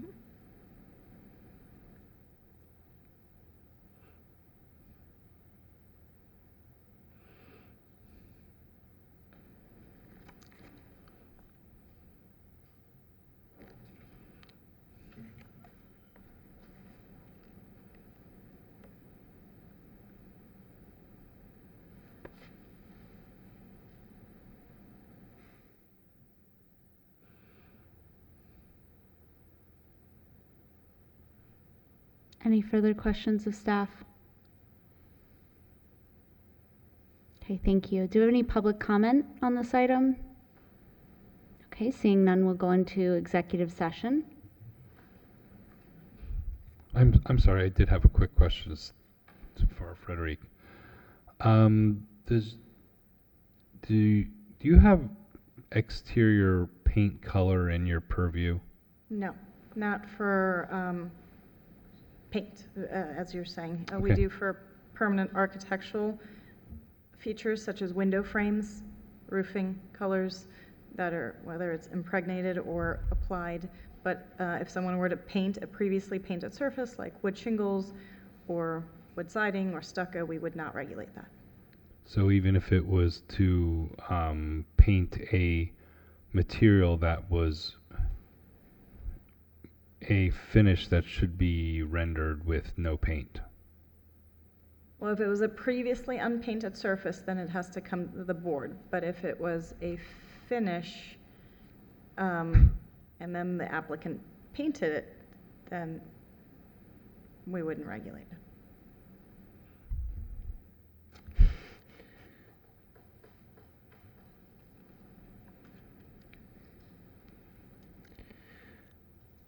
The reason why I wanted to see those, the color samples, in a way, it's unfortunate that the applicant wants such a dark gray.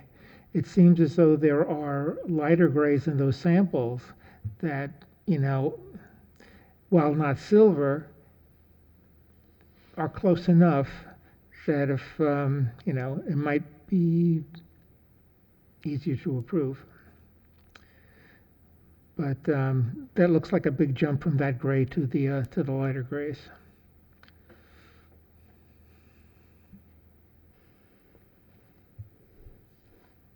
Okay, so we're in executive session.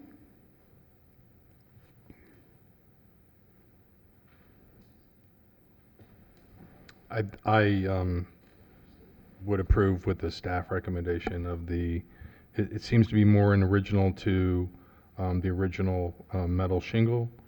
The color, I owned a house on Palm Street that was almost the exact same house, and I had the original metal shingle, and it was the recommended color, and I think it is more historic, so I would support staff in this application with that one condition.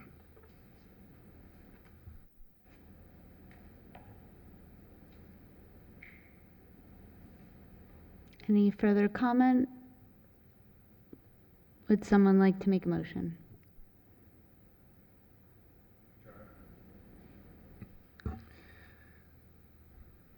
I move that the Historic Preservation Board approve application number 2352 for alterations, additions in accordance with standards 9 and 10 as set forth in section 9449 of the city's zoning and land development regulations. This motion is based on the testimony presented along with the application submitted and the staff report, which constitute competent, substantial evidence. In addition, the approval of this request is made conditional upon the following restrictions, stipulations, and or safeguards that I move are necessary to ensure compliance with the purpose and intent of the Historic Preservation Ordinance, the historic preservation element of the comprehensive plan of the City of West Palm Beach, the Secretary of Interior Standards for Rehabilitation, specifically 9 and 10, which state, I'm sorry, I lost my space here.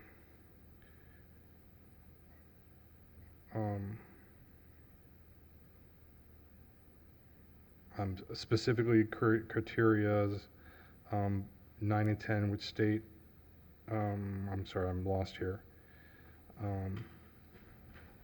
The conditions are that I can't read this, hold on.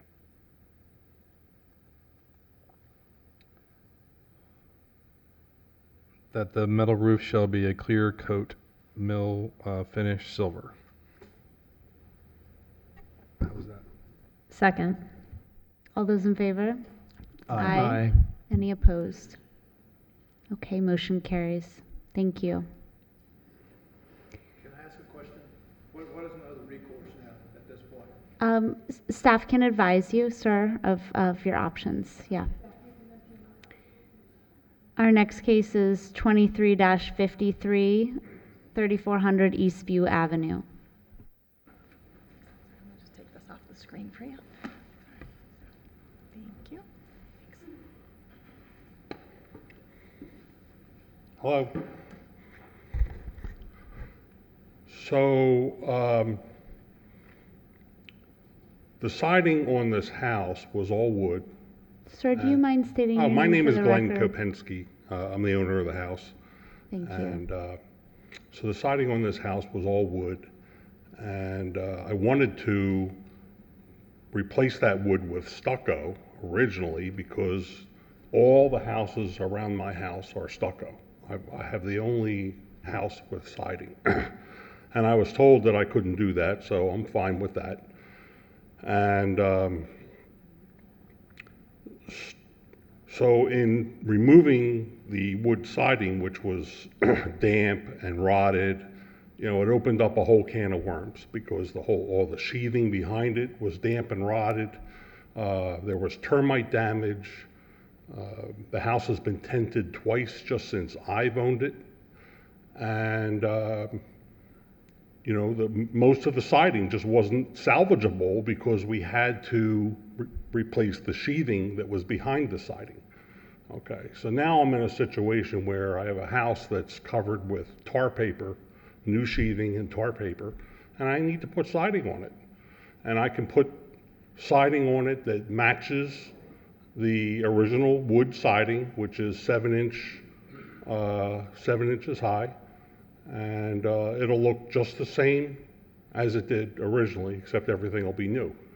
So I'm not changing, you know, the historic nature of the house, although it's really not historic to look at. It's in a historic district, but if you look at it, it could be anywhere in Palm Beach County. It looks like a one-story rancher.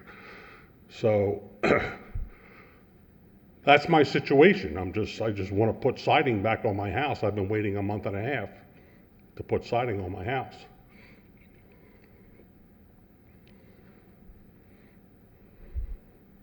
Questions of the applicant?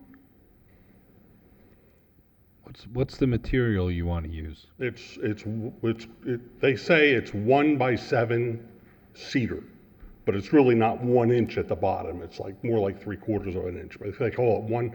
It's 7 inches high, 1 inch at the bottom, you know, and it's tapered, and 16 feet long pieces. Cedar.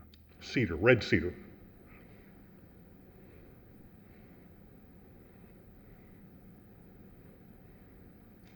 And then it'll be painted. It has to be painted because it's bare wood. How long have you owned the property? I think like 8 or 9 years. And were you aware that it's in a historic district? I was aware that Northwood Hills is a historic district, but I wasn't aware that that particular house is in a historic district because it really doesn't look like a historic house at all, really. Okay.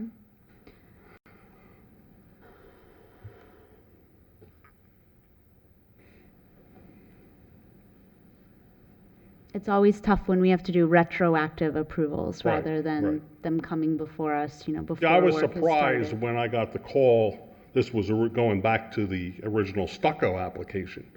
And the city reviewer called me and he said, we're going to approve it, but you have to go through historic approval. And that was a surprise to me.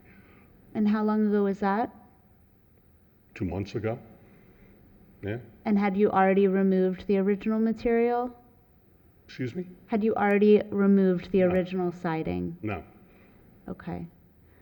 So this work started while you were waiting for historic approval, or? Well, what happened was the city reviewer, we redid the application. After I talked to Frederique, she said, if it's wood siding, it has to remain wood siding. Okay, fine. So we submitted an amended application to replace the wood siding, and then again, the city approved it. Going through Frederique, she said, well, you can only replace the siding that's rotted. Well, that's kind of easy to say, and she said she would approve it. She says, just change the application to say you're going to replace only the siding that's rotted, and I'll approve it. So I took that as kind of like, it's approved, you know, it's going to get approved. So we started to take the siding off, the old rotted siding, and then that's when it just became kind of a disaster.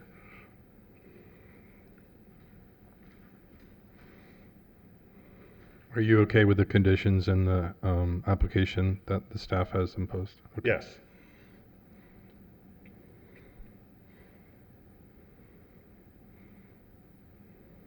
Any further questions? Thank you. Okay, thank you.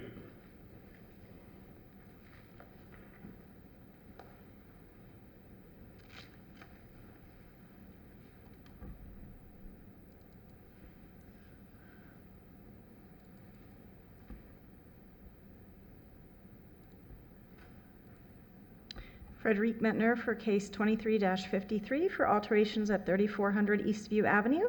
As the property owner just, sorry, also not the right location, sorry, busy day.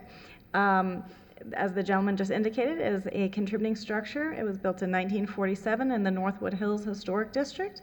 And as he accurately described, that he submitted for a building permit that requested a removal of the wood siding and replacement with stucco as the exterior finish.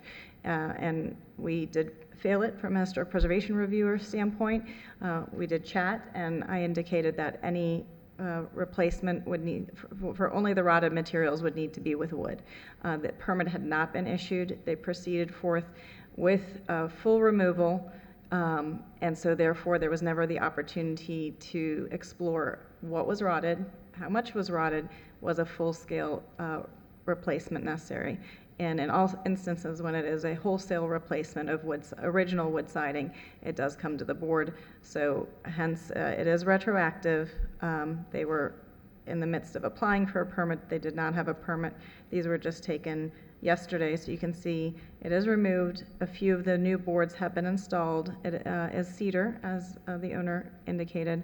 And it is similar to what is there before. So as part of your application, you see that was the narrative that they had started the work. These are some of the images that were supplied. So there was some termite damage underneath. Again, we are not privileged enough to know how much rot was underneath, and certainly not if these boards, as you can see in this image, that are painted, these look in good condition right here. But was there exterior rot? Was it only on the inside? How much? We truly don't know. However, we are in the situation where the siding is gone. Certainly the homeowner needs to protect his house from the elements, and so given the options at this stage, we do believe this request meets Secretary of Interior Standard Number 6, so we're recommending approval of the cedar siding that is on site and has been partially installed.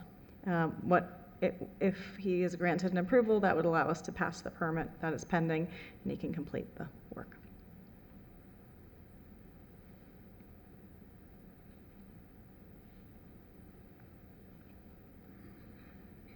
What happens if we deny it?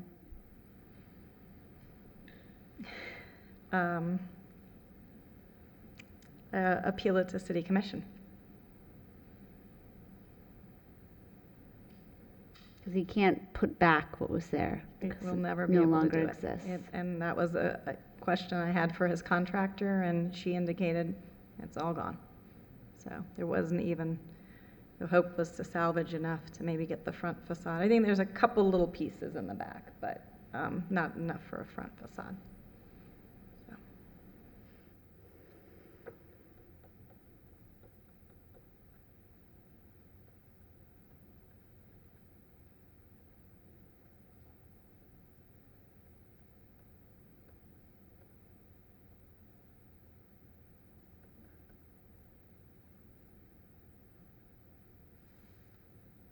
Any further questions? Thank you. Any public comment? Just a quick one, Frederic. The new cedar siding, does it match the old? I mean, from Well, that era, I mean, are they full measurements as opposed to nominal measurements? I only have photographs of the old. Oh, I was see. never able to inspect Oh, okay. the old. It looks similar, Okay, but I can't verify 100%. okay, thank you.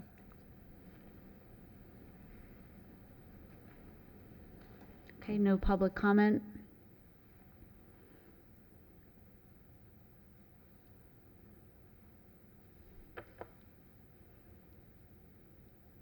Any discussion?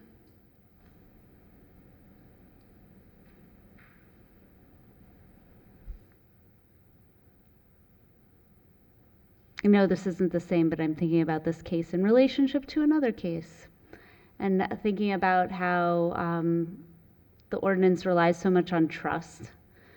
Trust that applicants are going to do the right thing. And I think in this case, the applicant owned the property for long enough and knew that this approval was required and still proceeded anyway. And I think it's really unfortunate that there's no recourse. I mean, in the scheme of things, this is probably not the end of the world, but I guess that's a failing of the ordinance and of the program, that there's really nothing to really deter people from going too far.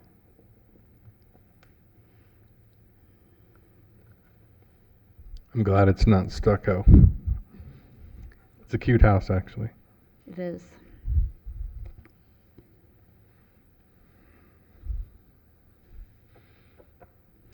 Would someone like to make a motion?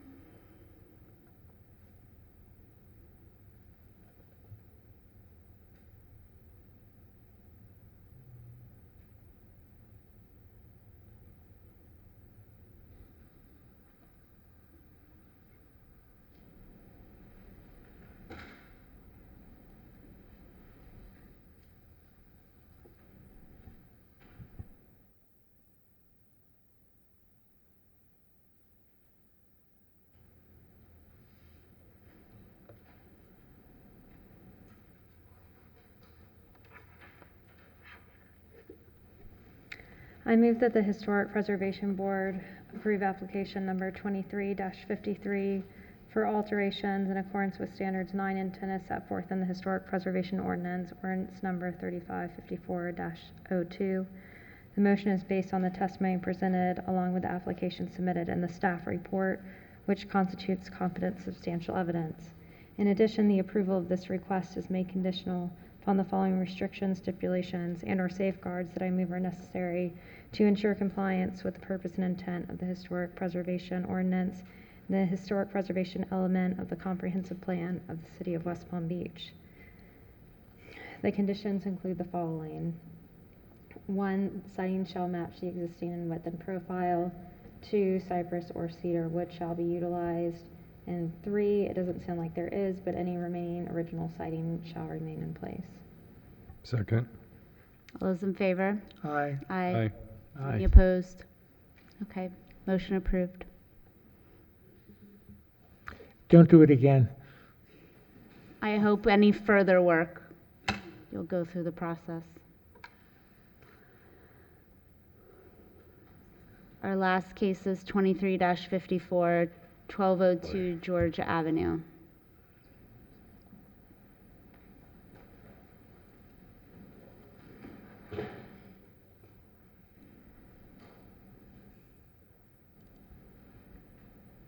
Isn't it 1202 Georgia Avenue? Yeah. Just to make sure. Just to make sure. Oh, you want me to come up? No. Go on, yeah, that's fine. Okay. Hello, thank you for having me today. My name is Francisco Semperio, and I am representing Atlantic Engineering and FS Engineering Design. My partner couldn't be here today. His name is MTS Ahmed, and he's a registered PE. And today I'm joined with the applicant and the homeowner today. Vivian, my name is Vivian Stampar, and Gerard. I'm the owner, Gerard Chechia. Okay, thank you. Today I'll be showing you guys 1202 Georgia Avenue actually today. And is there a way to, can I get it into PDF? Yeah, it's like zoomed in, right? I think it's...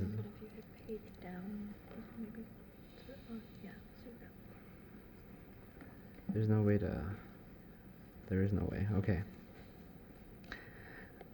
This is a survey of the empty lot. The lot is 50 feet in width and 92 foot in length approximately. This is a corner lot. The front of the street is Georgia Avenue and the side street is North Street.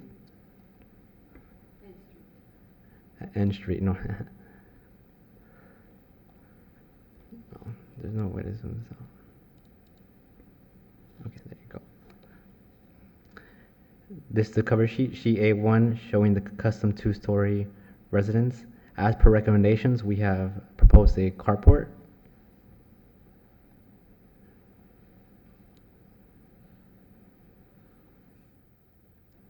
Sheet A2 is the site plan. It's a small rectangular lot size, 50 feet in width by 92 foot in length, just to make sure. The front setback is 25 feet in the front, and the rear setback is 15 feet, and the total side setbacks is 15 feet, and it's 5 feet on one side and 10 feet to the left side on the end street.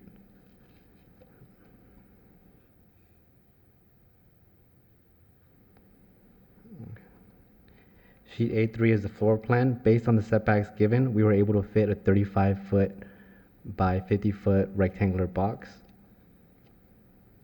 Not rectangular box, but a custom two-story house. My bad. The first floor has an entryway foyer that connects to the office and to the family area, dining and kitchen, as shown. The staircase leads to the dwelling area of the master bedroom and bedroom number 2. At the rear is a concrete deck leading to the storage area / laundry area.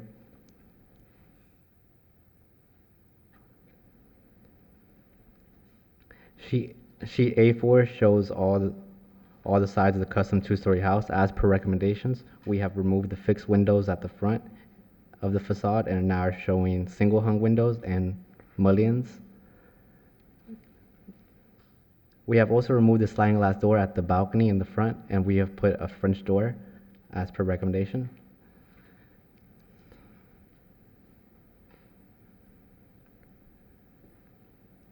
There you go.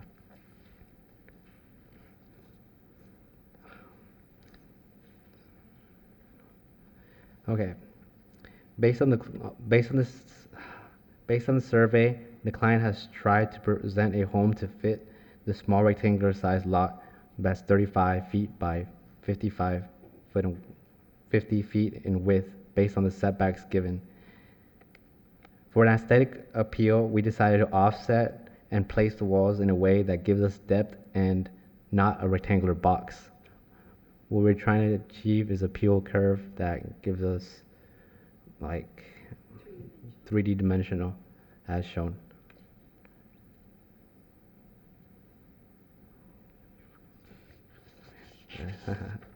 Thank you for having me. Okay, this is the Historic Preservation Board. On the map, you can see 1202 Georgia Avenue. It's a corner lot facing Georgia Avenue and North Street. At the top elevation, you can see 1202 Georgia Avenue in the dashed rectangular box.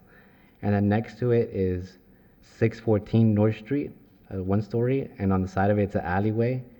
And then next to it is a two-story, 1201 Florida Avenue, West Palm Beach. And at the bottom shows the front facade at 1202 Georgia Avenue, which is the hidden dash lines.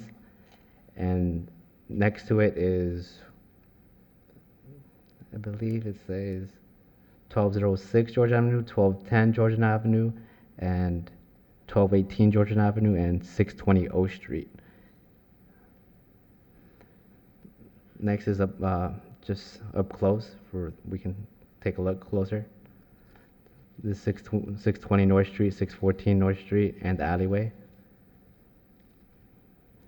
And then here's the two-story, that's 1201 Florida Avenue. And then on the Georgia side, we have 1202 Georgia Avenue, and then we have 1206 Georgia Avenue and 1210 Georgia Avenue.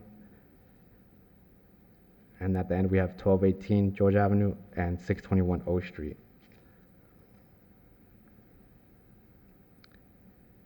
The picture at the top shows the empty corner lot facing N Street and Georgia. And in the front, and the picture at the bottom is a 3-story apartment, like alongside the whole street. It's all 3 stories, and in the front, there's 2 balconies. You can't really see them, but it's right here and right here. It's kind of like a flip-flop, like a flip of it. So it's just multiple apartment units, but there are 3 stories with the balcony at the front. And that is our presentation for 1202 Georgia Avenue. Thank you for having me. Thank you. Questions of the applicant?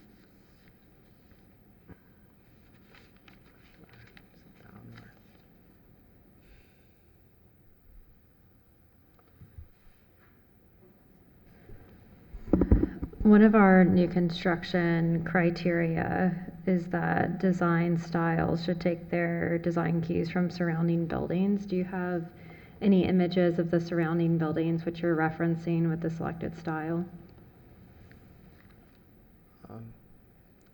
By the style, what do you refer to? No, we don't, but we can provide it. I mean, as you drive through the street. Ma'am, if you'd like to step to the microphone. It took a little while to figure out what can we put in that narrow space to make it beautiful and curb appeal. And I'm open to suggestions, but I think the body is, it fits great, and I respected the setbacks. And as you drive through that street, you have different homes. Across the street, there's 4 newer homes that were built, a family built 4 homes. And then towards the end, you have like an Art Deco, like 2 blocks away, you have an Art Deco, a beautiful community as well. So it's kind of like eclectic because it has like a multifamily house, like a smaller house here, that people are slowly but surely trying to upgrade because they're older. You know, we have a house right next to the lot where my son lives, and I was listening to this gentleman. He's gonna need to be attended to because, but we're gonna come through the process, obviously, but it's termites, you know, because it's an older cottage.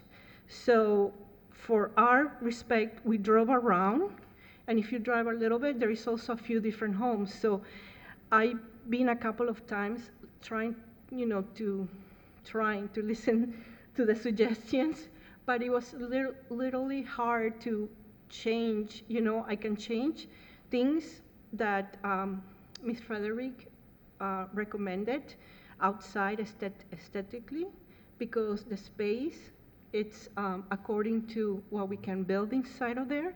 And it was suggested for us to have a carport, to change a few doors instead of sliding to French, something like that, and then put a window this way. But we're open, you know, to your expertise to make the house beautiful in the community. I'm so sorry, I'm not a speaker. My son left. He's like, oh my gosh. No, because you're... my architect didn't come, my engineer didn't come. Okay. So.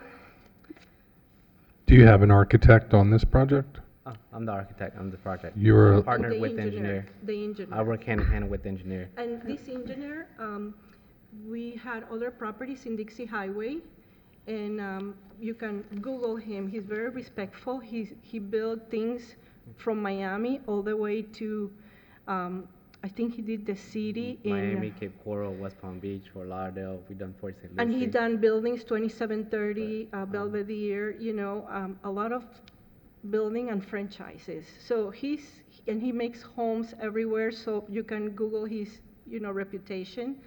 And we've been together doing things with him for many years, so we love him and respect him, and it's very hard to have that relationship, you know. He might not be a great speaker. I don't know why he didn't come tonight, you know, but he's awesome, and he has Francisco working with him, so he's in Francisco. So all the design is all impact windows. The only thing in the front was based on Ann Hamilton's recommendation was the tile cladding in the front, and everything else is all stucco finish. Could we just go back to my original question? Yeah, I remember your original What question. are I'm referencing our new construction compatibility standards, and my question was, where our standards say that new buildings should take their design cues from the surrounding buildings, I'm asking, do you have any images that reference? No, I do not have any images. Okay. I only have the historic preservation plan that shows the parapet walls on the 1201 Florida Avenue. That's a two-story. That has a concrete deck in the rear. As the applicant, it's your responsibility to prove that your project meets our design criteria. Yes.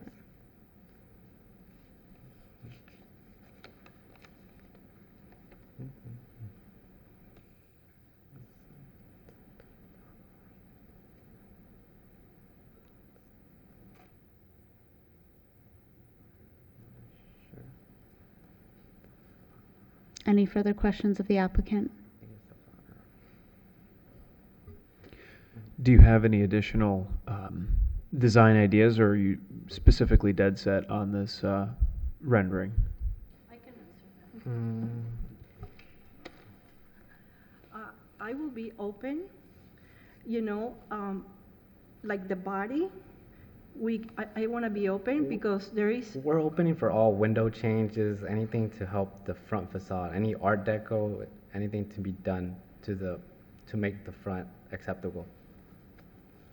A block away, there is like a whole Art Deco look in the community, and we got inspired by that, but I didn't go all the way. We can add the features if needed. So I'm going to try to be respectful when I say this, but it is not this board's responsibility we should have to provided that. design Okay, your I project. understand. Okay. We can make recommendations, and I'm going to tell you right now, my recommendation is going to be flat out denial of this project.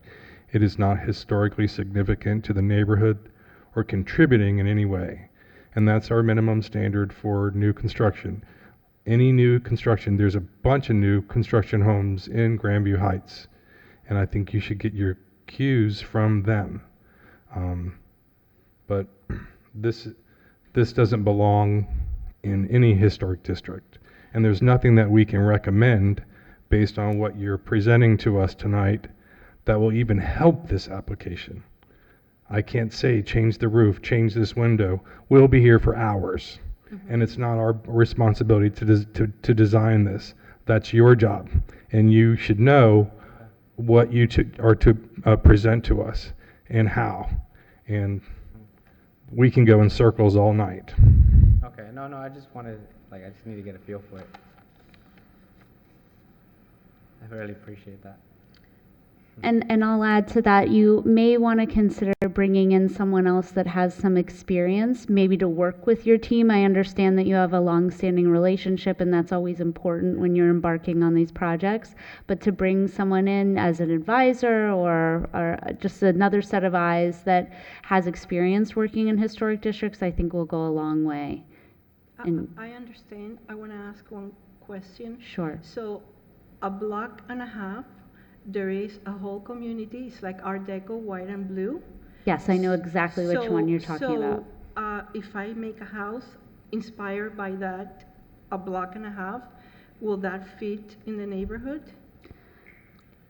I think we would have to see what it looks like. Okay. That is one of the recommendations from staff, that you look at the Art Deco style or the Mission style. Yes, I was listening to that, but I need to have someone that's an expert that can help interpret in like the team and make it happen. So I believe that townhouse community was designed off of some of the commercial Art Deco and Deco buildings. Mm-hmm. So I think you should look at non-commercial, non-multi-unit buildings, because you're not building a multi-unit, and there's not really, I don't know of one single family home in Grandview Heights that is Art Deco. They're mostly Florida vernacular, Spanish Mission, Revival, Mediterranean, bungalow. Those are your cues. But even though you drive and you see Art Deco here, then you cannot have a single family house in the next corner? I think for me, if you presented a Art Deco home that was single family, I would deny it, because there's not one single family home in Grandview Heights, and that's the district that you're building that is Art Deco. Okay.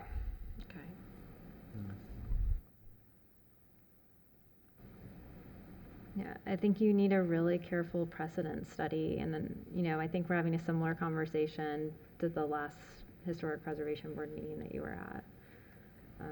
So, you've had some experience coming before our board, and what we expect. We're all here as volunteers because we believe in the historic fabric of our city and want our neighborhoods to be beautiful. And the city's done a really good job of setting up criteria by which we judge projects. and we're doing our best to follow those. I would also just say really look at your ceiling heights because you have 10 feet proposed for the first and the second floor, which is incredibly aggressive given your context. Okay. Ma'am, why don't you drive through the neighborhood and take photos of mission-style houses that you like, and then go visit with Miss Hamilton, and she'll say, this is the kind of thing that would work. You know, pick a couple of them, you know, and then do that. Okay, Yeah. okay. No.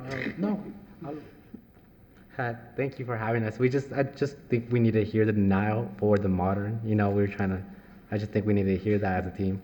You know what I'm saying? That way we could revise it and fix it and then bring it back. So you want a denial is the continuance, first so step to not a, approval. but you want a continuance, not a denial, right? Yeah, You don't want to that's have to fine. file a new application. No, that's fine. You just That's want a fine. continuance, Yeah. okay. I'm going to continue. Okay. Thank you.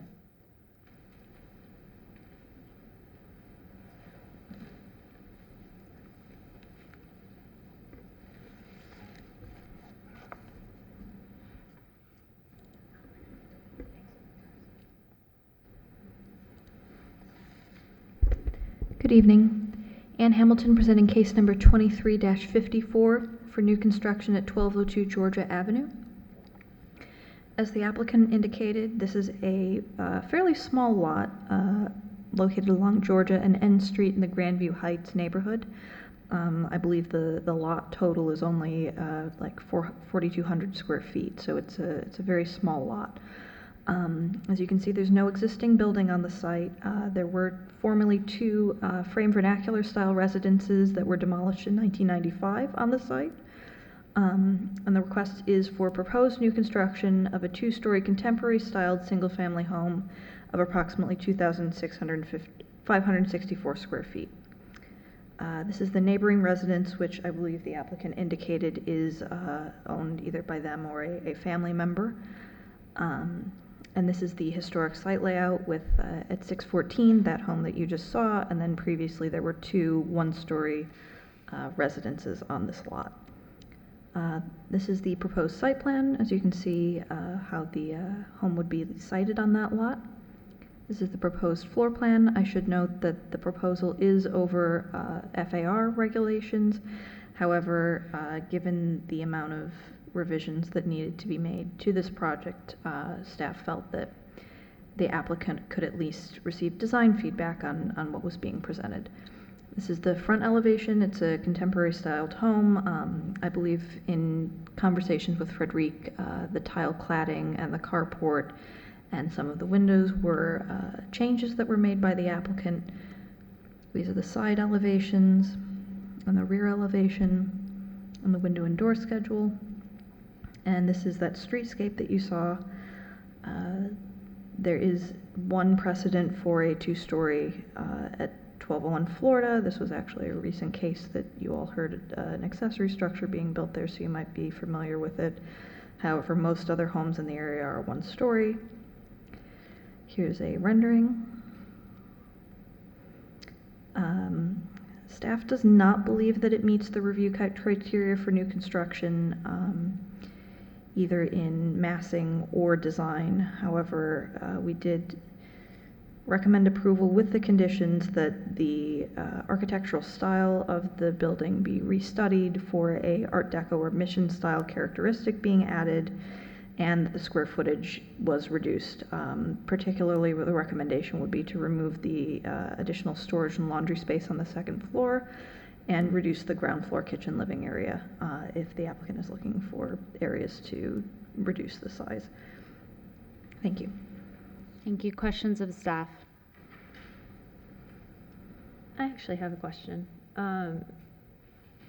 Given that staff does not feel like it complies with standards 9 and 10, it does not meet lot coverage in FAR, and you're proposing basically a different design style, I'm just curious about the recommendation for approval and how staff came to approval. So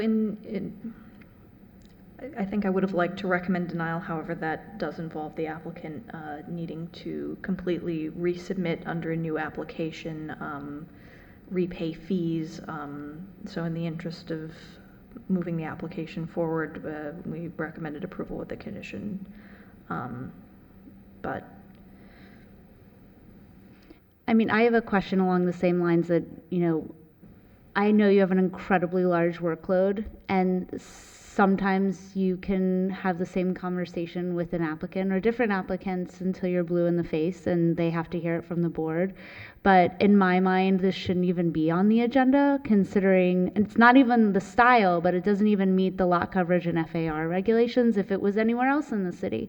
So is there any way that we as a board can establish parameters to, I don't know if that helps you or hurts you, I'm just putting it out there to say that, if it doesn't meet these very minimum requirements, should it even be on the agenda, spending all of our time and the applicant's time and your time? Yeah. So I have had multiple meetings with the property owner for maybe the last 5 years, 6 years, 7 years. We had to get to this point on this application. Okay. But otherwise, I think it's great guidance. Understandable. Okay. Could that be for special circumstances, and that most applications have to meet FAR and lot coverage and setbacks They unless usually they're... do. It just, Yeah. we knew that this was. Okay, understood, thank you. Thank you.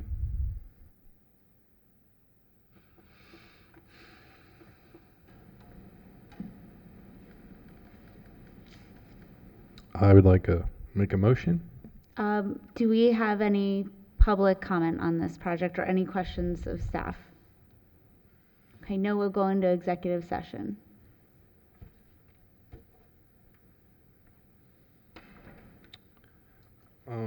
Hold on, I have to get the right one.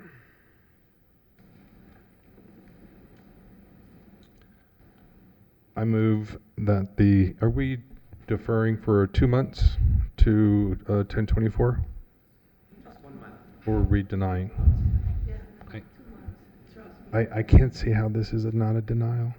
Well, I mean, just to be completely candid with you, we're being incredibly kind to continue this so that you don't have to spend the money on a new application and you don't have to start the process all over. But please take our comments seriously. And it sounds as if you do a lot of projects in historic districts if you've been working with Ms. Mittner for 7 years. So please, in the future, really defer to the comments of staff so that you can get through your approvals more quickly. And again, I just being very don't waste everyone's time, I mean, we don't want to be in conflict with you, and we want you to be successful in building your projects. But certainly, please defer to staff. They will direct you in the right direction so that you can come to the board and be successful. Ms. Schreier, I just wanted, Ms. Mittner was just indicating that it's been this one project, correct? So that's it's a the same project? significant amount of staff resource. Yes, same project. For 7 years. There's nothing redeemable about this proposal. That's why I keep thinking it's a denial, flat out denial. I mean, It is for me. we set a precedence by not denying this. I cannot get over the amount of staff's time that this Same. has taken. I mean, No, I'm sorry, No. we're in executive session. I would support a denial. We're concerned about the amount of time that it's just taken of us for something that's so incompatible with a historic district. It is mind-boggling to me that staff's time has been spent in this way. I'd like to move that the Historic Preservation Board deny application 2354 for new construction. This motion is based upon the testimony presented along with staff report. Along with the staff report, that competent substantial evidence of record has not been submitted that satisfies the standards set forth in the Historic Preservation Ordinance, Section 94-49 of the City's Zoning and Land Redevelopment Regulations. we have a second? Second. All those in favor? Aye. Aye. Any opposed? Okay, your project has been denied. No, sir. I think once we understood the fact that you've been working on the same site for 7 years, if you have any further questions, you're happy to speak with Ann or Ms. Hamilton or Ms. Mittner. Thank you. With that, can we have a motion to adjourn the meeting? I move to adjourn tonight's Historic Preservation Board meeting. Do we have a second? Second. All those in favor? Aye. Any opposed? Okay, meeting adjourned.